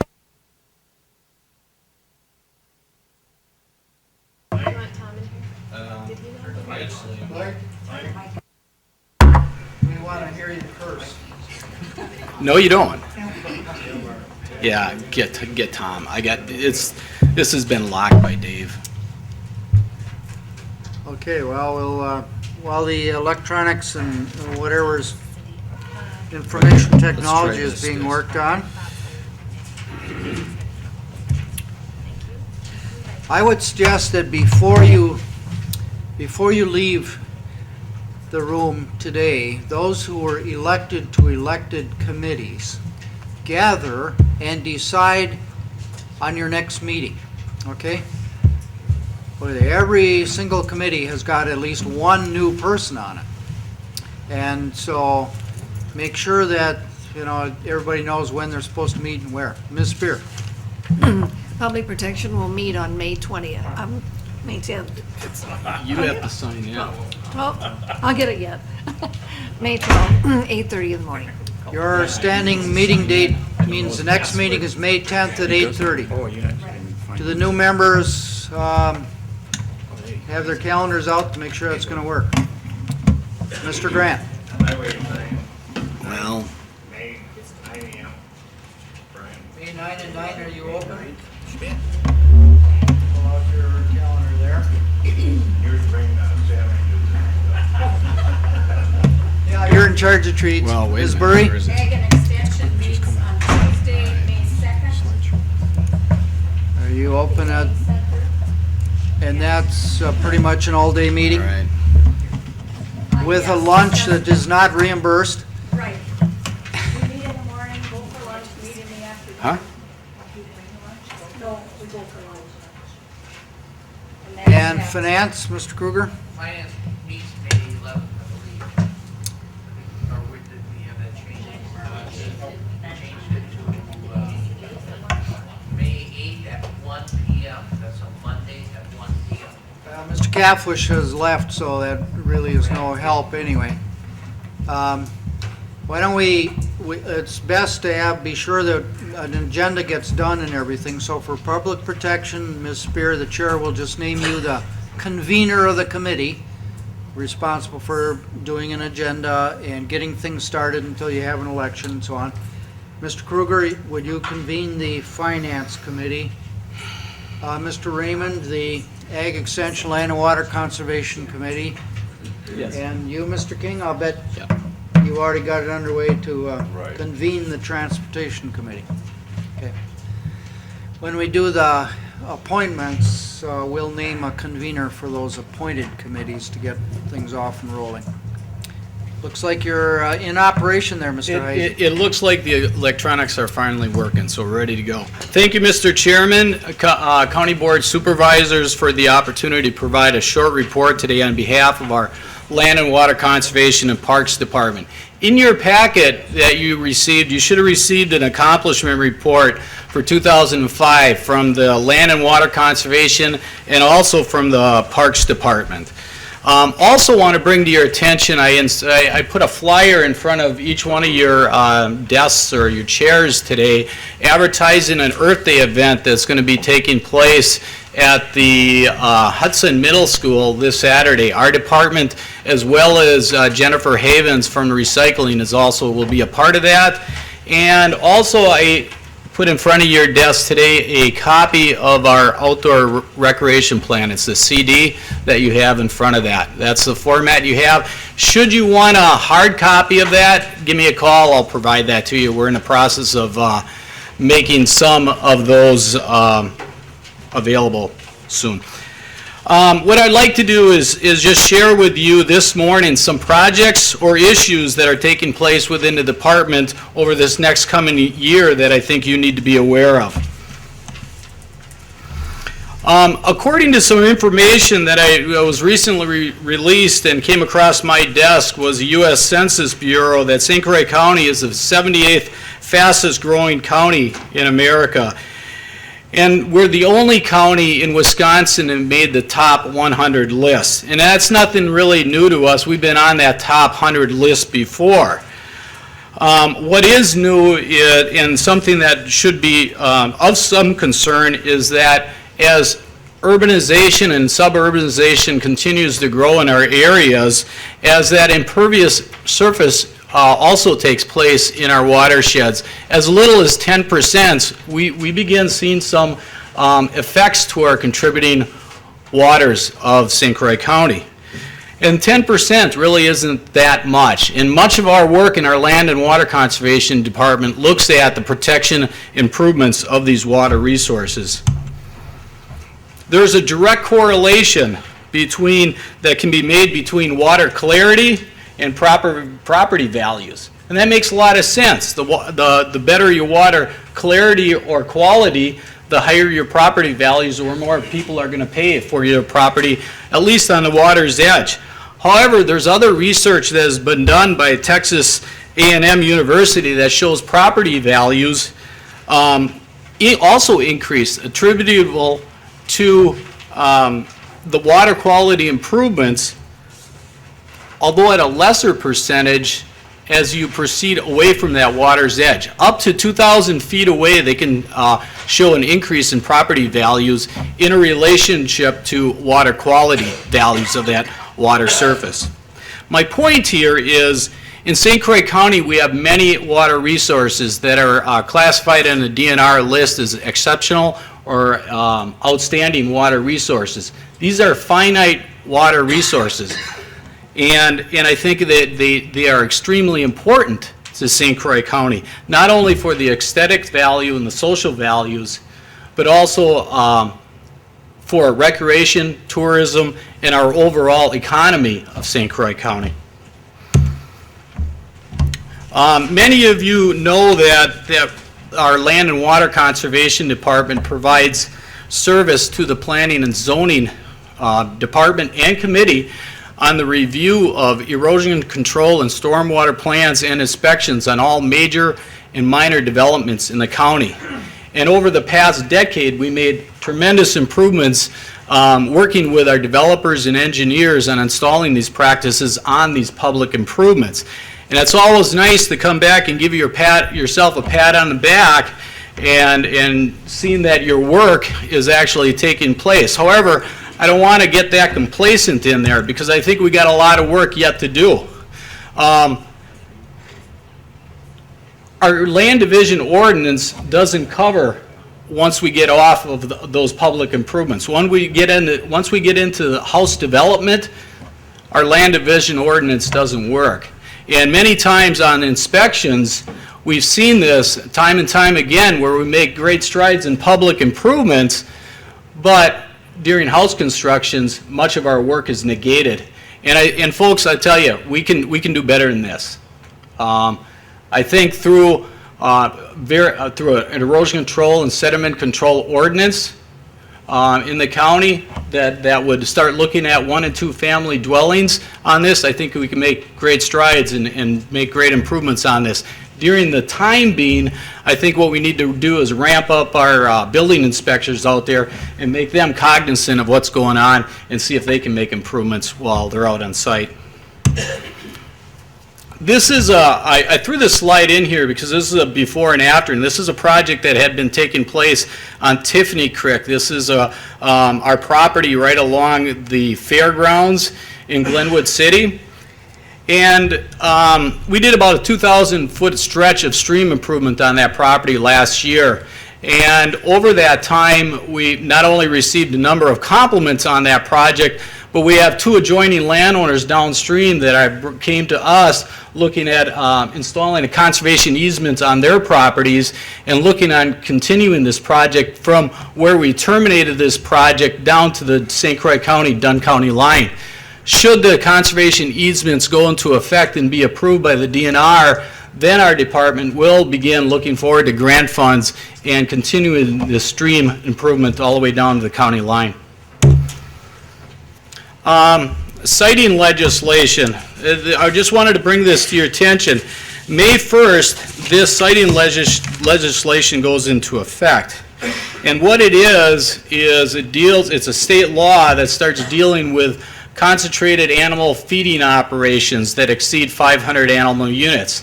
500 animal units equate to about 360 milk cows or about 500 beef cows. And essentially, in a nutshell, what this legislation does is preempts any county ordinance that deals with feedlots or restrictions of animals that we have. It really reduced local control. That's where we're at. Currently, how we dealt with expanding operations in the past was through a special exception permit. Now with this law in effect, what the applicant will have to do is meet the minimum state requirements through those 6 essentially worksheets or workbooks. If the applicant meets those requirements and the minimum state standards, that application must be approved with no conditions. That's where we're at right now.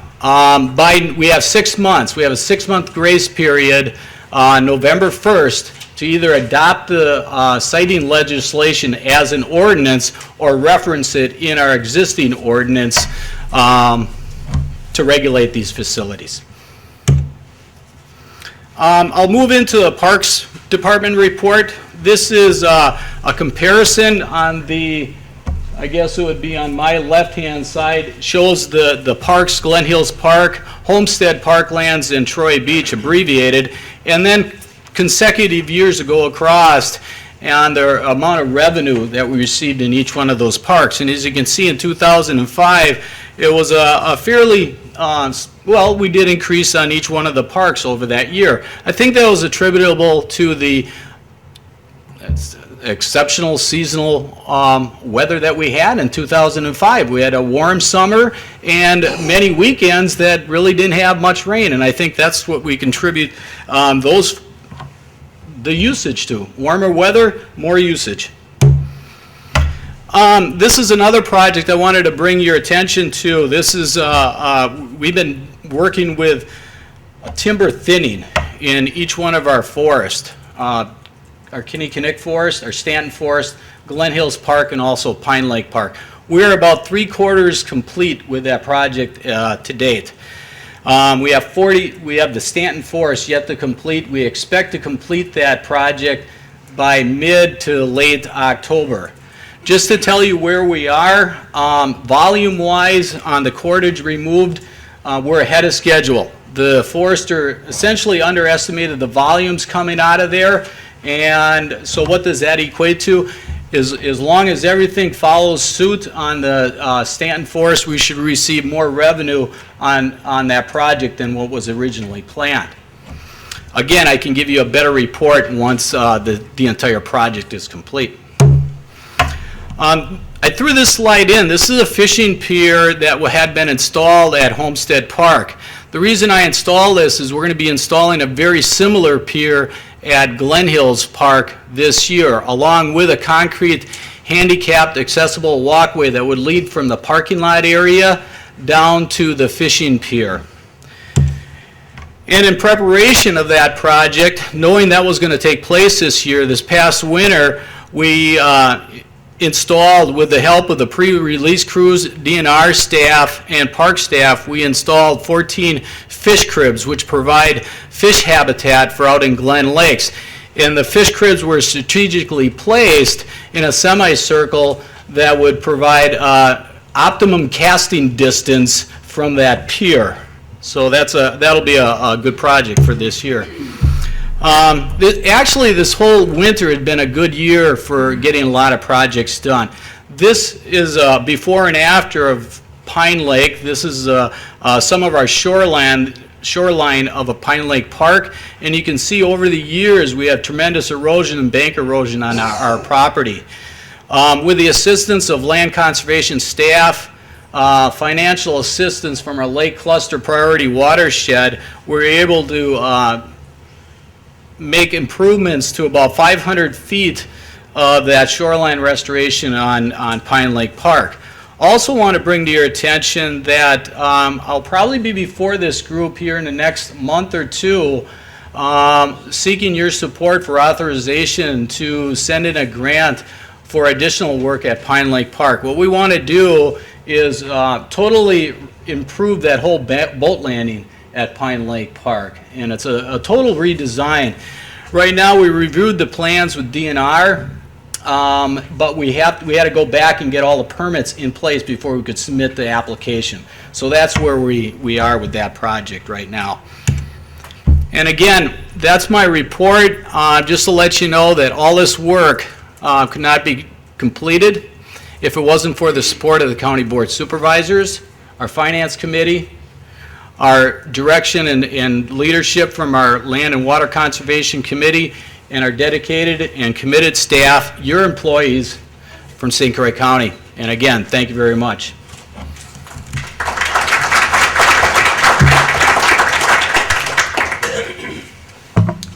Any questions for Mr. Heisey? Yeah, any questions?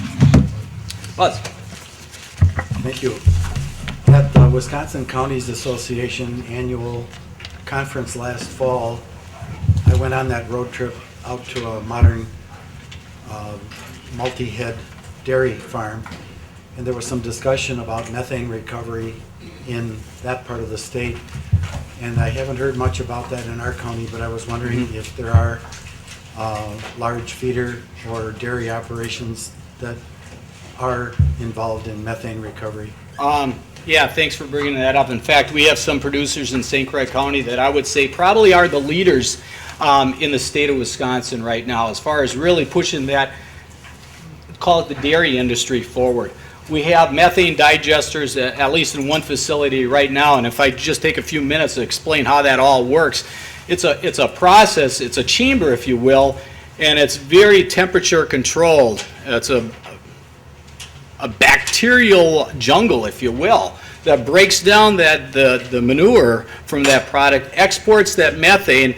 The methane is exported, scrubbed, produced to a natural gas, sold off-site. The solids, or if you call it the slurry, then is separated into a solids and liquids. The solids are then used back under the cattle as bedding.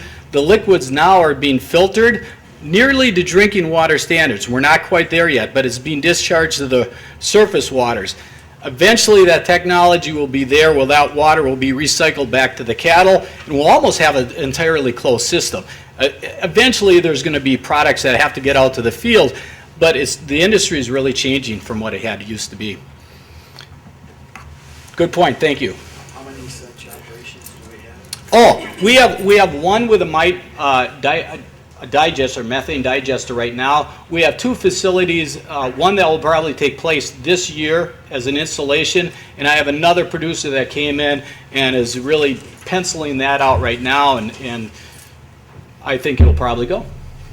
Does your office conduct any in-service training for farmers that might be interested in that? In-service training, I guess what I would advise them to go to some of these other producers. They're going to get a better idea of what it's all about by going to those producers than probably coming to our office. But we'd be happy to talk to them, and essentially that's where the technology is going. Robert, you might point out we've got one producer doing ethanol. Well, are you talking about Breeze? Yeah, John? Yeah, I thought he produced that scrubbed it and produced it into a natural gas and sold it to 3M. That's where I thought it was going to go. No, he's selling it to Excel. Is he selling it to Excel? Okay. Yeah, natural gas to Excel. Okay, excuse me. Thank you there are some more questions. Mr. Strumke, then Mr. Cranmer. Yes, thank you. I would like to just ask a couple questions here real quick. If we're taking a natural fertilizer from the fields and recycling it, and in many facets that's a good thing, but crops need fertilizer, understanding crop rotations and everything else, farmers are still going to put fertilizers on there, and if they're not putting natural fertilizers, manure, out there, they're going to be putting fertilizers out there that are predominantly petroleum based. And is there any discussions on the pros and cons on one versus the other? Can I just answer that, and you want to? I can answer. All right, very good. The byproduct, the solids, is still got fertilizer in it. It's better fertilizer, and it's odor-free. That water, if you'd pump it out into the fields to irrigation, it would be odor-free. There would not be any smell there. So by doing this with this digester, it takes all the odor out of there. Yeah, eventually, you're going to get to the point where you're still going to take material out to the fields. It's not an entirely closed system, but it's made great improvements from where we've been. Understanding that, I appreciate that, but it doesn't really get to my question. It was my understanding in your explanation, it takes the manure, processes it, puts it back underneath the cows for bedding, goes back into the processor, gets processed, goes Yeah. back under the cows for bedding. The water becomes odor-free. The question is, are both these products losing their nitrogen and other nutrients that are good for crops in our processing in both the water and in the solids? Sure. The liquids themselves, Chucks, are being filtered, so you won't have the nitrates and the phosphorus in the drinking water. What Stan said is true, is you're going to still have solids that are going to be going out, back out to the field. Those still have nutrients in there. As far as whether it be a nutrient management plan, we would be reviewing those 6 worksheets with the applicant. And then And then our report would go back to a board of adjustments, whoever committee at that time is going to be working on these type of applicants. That's who we would report back to. Well, I was wondering about the post-application actual farming. I was wondering about inspections to make sure that things aren't getting into the water stream, for instance, the groundwater. Yeah, and that's a good point. surface That's a waters. good point, because you're right. After you go through the initial application, what goes on afterwards? That's the missing link on this, okay? Because again, the state legislation really ends there. Our responsibility ends here. What about the future inspections? In the past, when we had conditions put on those permits, then we would, as staff, we would be going back out to those facilities and making sure those conditions were in place. This eliminates that. I'm not saying this was good legislation, I'm just saying this is what was passed. So is nobody in charge? Huh? Is nobody in charge of the inspection process? We're in charge during the inspection process. After this is approved, I would say there's little enforcement. I'm just telling you.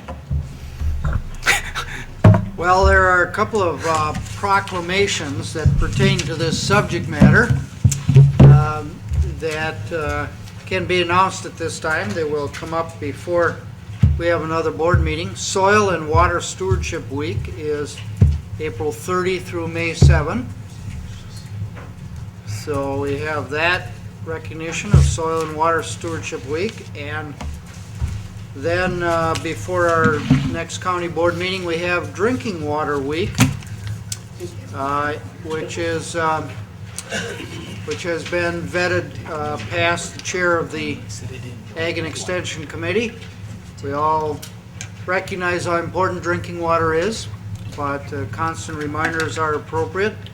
Drinking Water Week will be observed in St. Croix County the week of May 7 through 13. Thank you, Mr. Heisen. All right, thank you.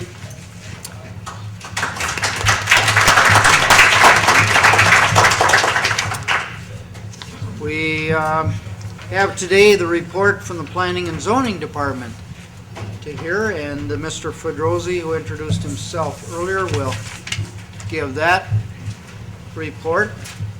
Mr. Fedrosi is the Director of the Planning and Zoning Department of St. Croix County. David Fedrosi.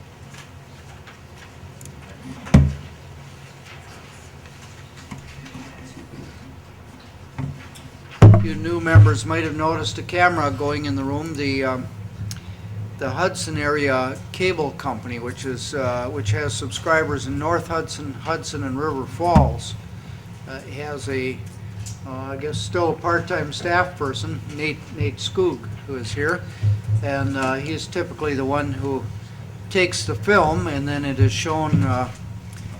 It's sort of it may be helpful to people in those communities who have a hard time falling asleep. They have us to watch. But actually, we may see some changes. We have. It has been suggested that the layout of our room does not lend itself very well to television, and Actually, the City of Hudson's City Council chambers have recently gotten some new equipment, and there is a proposal that they would hand down to us the old equipment, and it would be installed in this room in a fashion that there would be 2 cameras capable of being zoomed and turned, and one would be up here in back of the chair so it could see your faces. I'm sure you got used to that, Mr. Troyer. And the other one would be about 180 degrees from that, say approximately over Mr. Raymond's head or a little back there, would get this way and would be able to get a good angle on the screen, you know, without people's heads in the way and so on like that. And then it would not be necessary for the operator to be down there on the floor either. So the current proposal is that frankly at no cost to the taxpayers this change would be made, and then the tapes would be made available in other communities besides just these 3 here, so that more of our constituents could see us at quote work, end quote. Are you up and running now, Mr. Fedrosi? All right. Good morning. Congratulations to all of you on your election to the board, to elected committees this morning. And I'd like to welcome new members of the board. It's quite an opportunity to give an annual report at the organizational meeting at the beginning of an important 2-year term for all of you, so I appreciate that opportunity. I'm going to, I wanted to mention, you have at your place a copy of my presentation. And I would encourage you to take it, study it, but it will be more helpful to follow with me on the screen this morning. And the main reason is I have included a number of charts that show all of the data on the department for several years as a part of the handout that I'm not going to go over as a part of my presentation this morning. I'll give you some summaries on those numbers, but all the details are in the handout that you can take with you and study more carefully when you have a little more time. But I want to give you an overview of accomplishments and activities primarily focused on the 2005 year with a few comments about things that are going on this year. Our department is organized in 4 program areas, basic program areas of planning, code administration, and land information.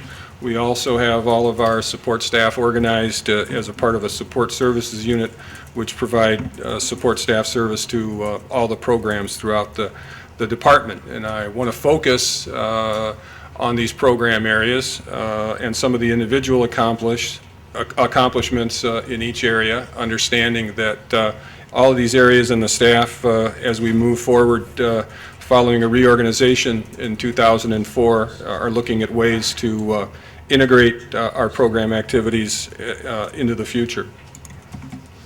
In the planning area, we have 2 distinct program areas, planning and recycling, and I want to highlight some of the planning activities. The priority for us is implementing our county plan, and I'll come back to that with some specifics in just a minute. During this last year, we had a number of other planning activities that were important for the county. We provided a considerable amount of staff support to the Land and Water Department in updating the Park and Outdoor Recreation Plan. We staff the Hudson Sewer Service Area Plan and doing water quality reviews for developments in this area.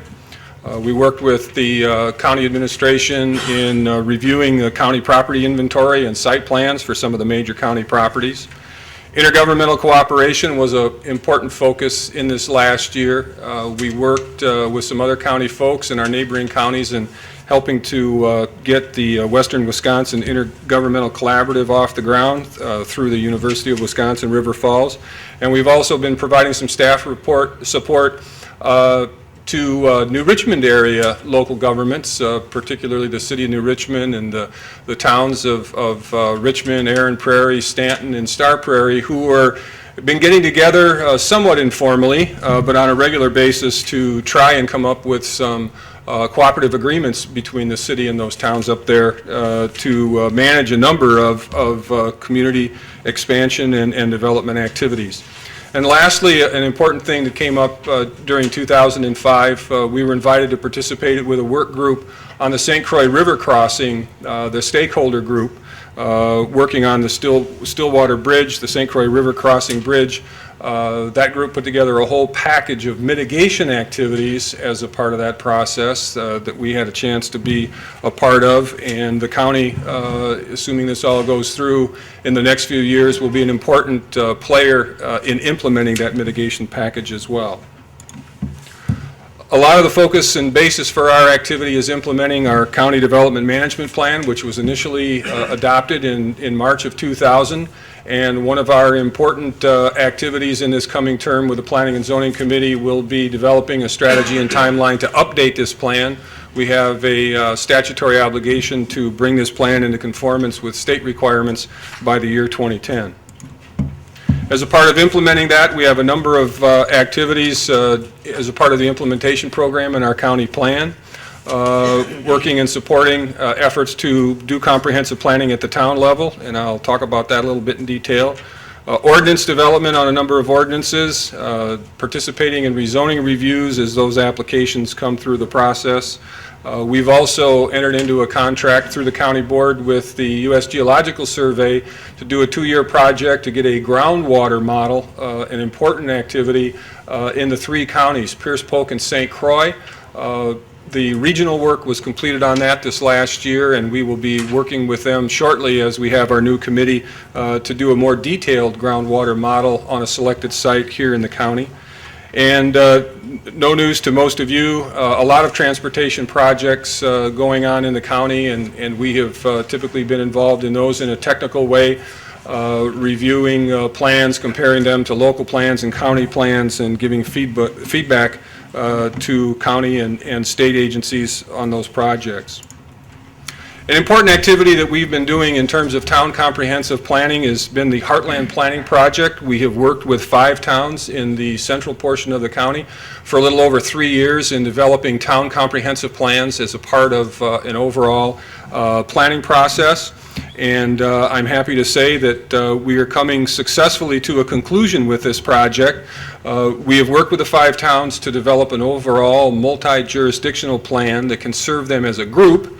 And that plan has been going through Town Plan Commission and Town Board action among the 5 towns. 3 towns have already adopted it, and the last 2 towns will be considering it this next month. This has been a very positive and mutually supportive process, and we're real proud of the outcome with these towns. In addition to the broader plan, covering them as a group, each town has got an executive summary with their own specific goals, objectives, and policies for each of those towns. And it was an important way to design this process, and we've gotten some interesting feedback from the state and other communities on how we've structured this. These plans have looked at oftentimes land use and development policies, both at a broad community base in terms of land use throughout the community, and also looking at some important new concepts such as development density and how to apply that within our existing regulations. And most of the towns have come up with some solid and positive recommendations on not only how they can implement that at the town level, but some things that we can do at the county level to help them do that. And we'll be bringing that forward through our committee to the county board, I'm sure, during this next term. Moving beyond the Heartland Group, as that project winds down, we've started working with the town of Star Prairie to develop a comprehensive plan for their town in conjunction with their Plan Commission and Town Board. We started that last fall and had a kickoff session, and based on the feedback, we've worked through our county extension office in UW River Falls, and they're just getting back results of a comprehensive planning survey report from the university, and that will serve as a basis for a lot of the planning work to come. Lastly, planning staff been in the lead and engaged with other staff in the department, particularly on an ordinance package of improvements to the land division ordinance and zoning ordinance the last 2 years, to create a process where we can have conservation design subdivisions, a new approach to designing subdivisions, rural subdivisions here in the county. And I'm happy to say that that ordinance was just adopted in December, and already we have several applications in for concepts to bring in subdivisions this way, and we'll be excited to bring those to the Planning and Zoning Committee for their review and ultimately share that with you at the county board level in future reports. Let me talk a little bit about recycling, the other program area within planning. We are the responsible unit for 26 communities throughout the county, and this last year, with a coordinated effort with them, countywide, we recycled over 5,000 tons in those communities of household waste. This is largely funded with state recycling funds. Our grant this last year was a little over $270,000. Important pieces of this last year is continuation of our Your Wasteline newsletter that goes to every household twice a year. You'll see it again in the coming weeks, announcing our annual slate of programs. And this last year, we had a new initiative to focus on multifamily recycling. Cooperatively with Dunn County, we brought in an extra staff person part-time between the two counties and developed a whole new initiative to work with multifamily residential developments in meeting the recycling needs of their residents. They have some special challenges in doing that, and this program was in fact just written up in the February issue of County Magazine. This year we're going to turn that attention with that kind of a project to the school districts in the county and work with them to improve the recycling programs within the school districts, and certainly that provides educational benefits with all the students. Beyond the basic recycling program, we have a number of special collections we do every year. Hazardous waste, tires, appliances, electronics. These programs are largely funded with user fees and some supplemental grants from the state. We also sponsor through the department ongoing collections of cell phones, batteries, jet cartridges, mercury thermometers, hearing aids, eyeglasses. There's a lot of outlets to recycle all of those things if somebody just has somewhere to take them. Some highlights on these different collections: our hazardous waste collections last year, twice a year, May and September, collected over 40,000 pounds of hazardous waste from our households, businesses, and farmers. This is one of the most popular programs that we operate with the program. Does a lot of good in terms of getting this hazardous waste out of the waste stream, and also does a lot of goodwill for the county. It's amazing the positive feedback we get from the people who come to these collections. Through our appliance collection, we also took 837 appliances through a contract with our vendor, almost 60 tons of material, and all of those appliances and their metals and components get recycled, and we get that verified as a part of the process.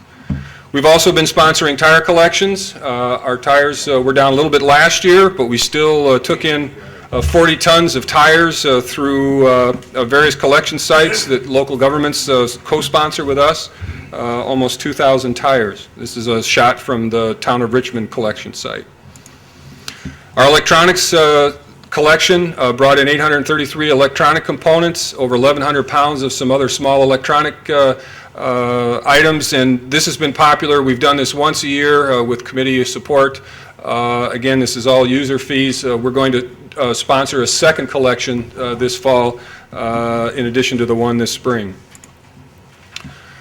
Let me move from the planning area to code administration. This is where we do all our ordinance work, including zoning ordinance administration, subdivision review, managing all the POUTs or sanitary systems in the county, non-metallic mining, code enforcement, and had some additional ordinance development work with staff in this area. Some ordinance highlights: we continue to supply staff support to the Board of Adjustment, and this last year with the board we processed 49 applications for special exceptions and variances. We also reviewed 30 rezonings with the Planning and Zoning Committee covering over 1,300 acres and issued 27 land use permits. One of the things that we've tried to focus on and will be doing actually next week is working more closely with the town deputy zoning administrators in providing them support and additional training. With our subdivision review, we have a technical review committee that includes staff from our department as well as land and water conservation, input from the highway department and county surveyor. This last year was a banner year. It was the largest year for new lot creation through the subdivision review process. We had 36 major subdivisions creating 1,224 lots, 150 minor subdivisions or certified survey maps creating 271 lots for almost 1,500 new lots throughout the rural portion of the county. It does not include the cities and villages. These are just numbers for subdivisions and towns. And as a part of that process, we're normally carrying about $5 million in financial assurances for the highway and erosion control improvements. In terms of private wastewater management and administering the sanitary code, last year we issued 685 private wastewater permits for new systems. About 82% of that, 12% of those systems were replacements, and there's a few other specialty items that cover the rest. About 65% of our sanitary systems, our pouts, are conventional septic systems, and the balance of that are primarily mound systems. We processed 2 Wisconsin Fund applications and processed hundreds, thousands of annual maintenance notices to existing homeowners. As a part of our code enforcement activities, we do code enforcement on all the land use ordinances through an integrated process and program. This last year we had 53 new violations recorded. 58 violations were resolved, obviously some carry forward from previous years. We coordinate this with all the town deputies in all the towns that are under the county zoning ordinance, which are 18 out of the 21 towns. And we also have a lot of support from Corporation Counsel to the extent that court and court action is sometimes the last resort to bring properties into compliance. There's a lot of work from Greg and his staff in putting these cases together and getting successful enforcement, even in some cases where we don't have to go to court. In terms of ordinance development, there was a lot of activity last year. We brought forward a new sanitary ordinance, new St. Croix Riverway Overlay Zoning District, a new floodplain overlay zoning district. We did this through, again, an interdepartmental approach with staff from Land and Water Conservation and Highway and County Surveyor, often reviewing this. We had a lot of state agency review, and again, support from Corp Counsel's office reviewing all this new ordinance material. And as Bob indicated in his presentation, here we go again. The state says we're going to need to make some more ordinance amendments. So it's a never-ending process. We get one ordinance in good shape, and somebody needs us to make some changes to something else. Let me talk and close a little bit about our land information programs, real property description and our land information. In terms of our real property description, this does all the document research to prepare the real property file that in turn is used as a basis for the assessment rolls and tax rolls through all the communities throughout the county. This last year we had over 3,000 new parcels added, a few hundred retired, and right now we have a little over 52,000 property parcels on the ground throughout the county. Our property tax processing this last year went smoothly and well. At the end of the year in December, we got all the taxes prepared and out the door in a little over a week's time, and in a way to help the local treasurers meet their deadlines. This last year, we also started, we instituted an electronic data exchange with the assessors. We only have a couple of assessors bite on this, but we have several more that are interested this year. It's good for them, it's good for us, because it saves both of us some time in manual entry as the work rolls pass back and forth between us. We also made a number of assessment data improvements to our land information website, and I'll talk about that shortly. That was done in conjunction with the treasurer to improve the amount of assessment and tax data available over the website. And our priority for this year will be to address document processing. We've got a cyclical backlog of document processing to keep the rolls and the files current. And we made some progress this last year, and it's our goal to close that gap during the balance of this year going into 2007. Some other things in terms of land information. This last year we adopted a land information plan that was approved by the state, county board, and that will guide our investments in this program with the land records funds that are established through fees and in the Register of Deeds office. This last year we completed a parcel map conversion where all of our parcel maps in the county, cities, villages, and towns are now all in digital format, and we are maintaining that layer throughout the entire county. As a part of that, and in conjunction with that process, this last year we managed all the rural addresses. We issued 543 rural addresses throughout all the towns as a part of parcel management. And a couple of things I wanted to just highlight. In 2004, we acquired some digital orthophotography.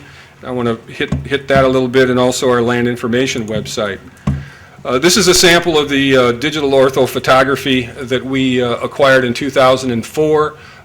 We did this countywide. It was all done with land records funds as a part of the process.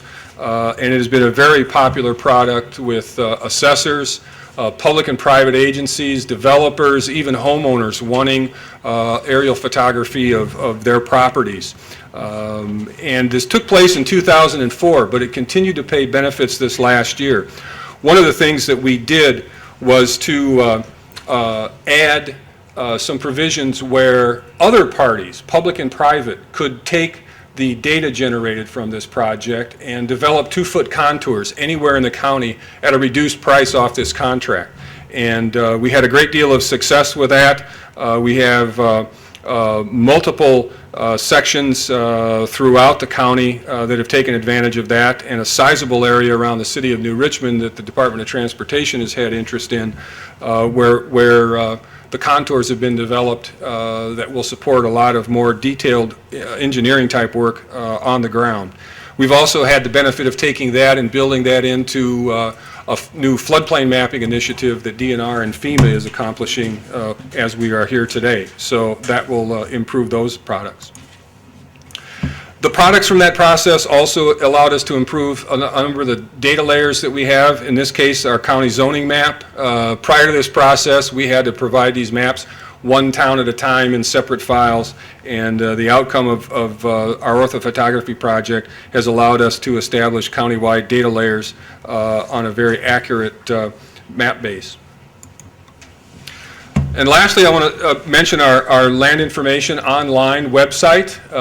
This was brought up in 2004, but substantially improved in 2005 as a collaborative effort between the treasurer, real property lister, our land information committee, and our IT department. We now have 815 subscription users who have registered on the site to use the site on a regular basis. And it has been a tremendous value. We've got a lot of positive feedback, and it's also reduced the amount of traffic and phone calls and such that are coming into the county departments involved with land records, and allow us to focus our energies on managing those records. This is an example. You can search on properties on a property basis, looking at individual parcels. It will give you a list of parcels for an owner in a location, or it will give you parcels oriented by town. It will break down by value. There are a number of search capabilities on here to allow professionals and citizens alike to evaluate property. This is an example of a report that you get description information, valuation, tax information. It'll give you information about late taxes, delinquent taxes, and it's been, again, a highly valuable resource for property professionals. You can click on a part of this, get a map of the property that you're looking at. It's connected to our parcel map base. And in a separate section, there's a complete map search tool, a computer mapping tool, complete with many layers of all the digital data that we have, including those air photos that I talked about, accessible to professionals and citizens alike. A few fiscal notes before I close. Our 2006 projected budget, we're operating with the department of a little under $2.25 million total budget. About 2/3 of that are non-levy resources, and the largest amount of that, significantly about over half of our budget overall, are fees and charges. And I'd like to mention last year with a push from Planning and Zoning Committee and Finance Committee, we substantially increased our fees. We're not done. We have a few more ideas that we'll be working with those two committees on going into budget time this year. But the goal is to make sure our fees cover the expenses of managing those permits and ordinances.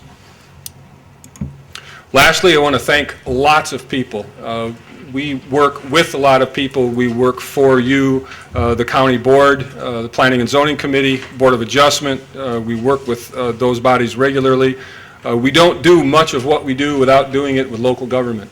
We have a very strong connection, particularly with the towns in where we have overlapping jurisdictions. We serve the citizens and taxpayers. We get a lot of support from other county departments, particularly Land and Water, County Surveyor, and Highway Department. And I have to acknowledge a tremendous department staff. We do good work because we have good people. Questions? Questions for Mr. Fedrosi? Well, you've covered a lot and covered it fairly comprehensive. Mr. Austin? Yes, thank you. You had mentioned, I have to get used to this, pardon me. You had mentioned that you had worked with Star Prairie and the Heartland Group on their comprehensive plan. Did they work with an engineer, or did your department provide most of the planning and services for that? The comprehensive plan in itself doesn't require a lot of engineering level services. In this case, the town does have its own town engineer that I'm sure will be a part of that review. The town engineers are probably more involved with a lot of the on-ground design review and inspection type services like we referred to with the town of St. Joe on that inspection agreement this morning. Are you working with other townships or cities now on developing their or updating their comprehensive plan? We took on we've largely responded to town need and town interest. We've worked with those towns that have expressed an interest to work with us in this capacity. A number of other towns are doing projects in conjunction with other groups or individually. And I know, as I mentioned, we need to update the county development plan, and we'll be talking about that with our new committee. And I think as a part of that update process, we'll be talking with all the communities in the county, especially those who have not responded to the comprehensive planning requirements, to see if we can build a group project and meet their needs as well. Do you know how many communities or towns have not yet updated their comprehensive plans or created one?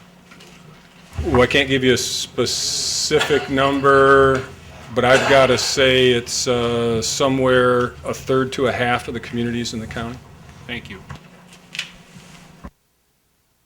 Other questions for Mr. Fedrosi? Well, thank you for your report.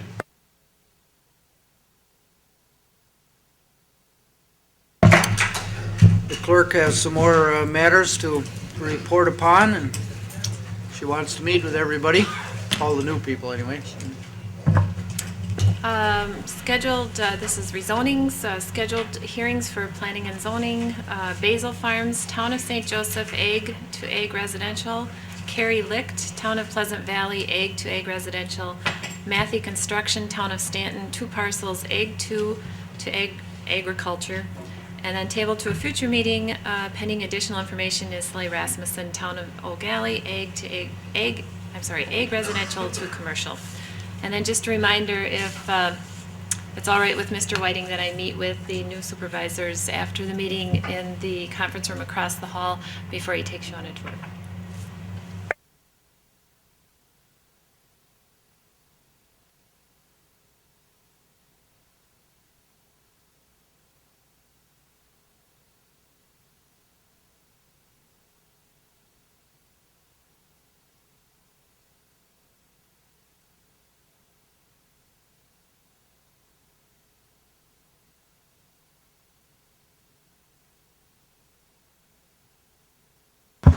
Yes, Joe Fite asked me to convey to the Board of Supervisors his regret that he could not be here today. He had, because of his work requirements, had to be on the job, but he certainly appreciated the opportunity to serve as county supervisor and asked me to tell you about that. Thank you. Well noted, and we'll look for an opportunity to embarrass him and hand him his plaque. What is that date, Charlie? There was 21st of June.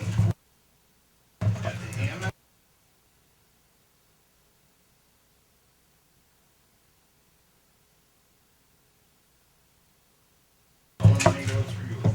June 21, 12:30, shotgun start, sponsored by the Legion at the Hammond Golf Course. Anybody else? Yeah, bring your own shotgun, says Mr. Dowd. Now, were you just selected to public protection? We taking matters into our own hands, huh? Do we have any other announcements for them? Okay, hope to see you all on a week from Monday for the goal-setting session. Hope you have time to do your homework. This coming Monday, a week from yesterday. Yep. All right, the meeting is adjourned.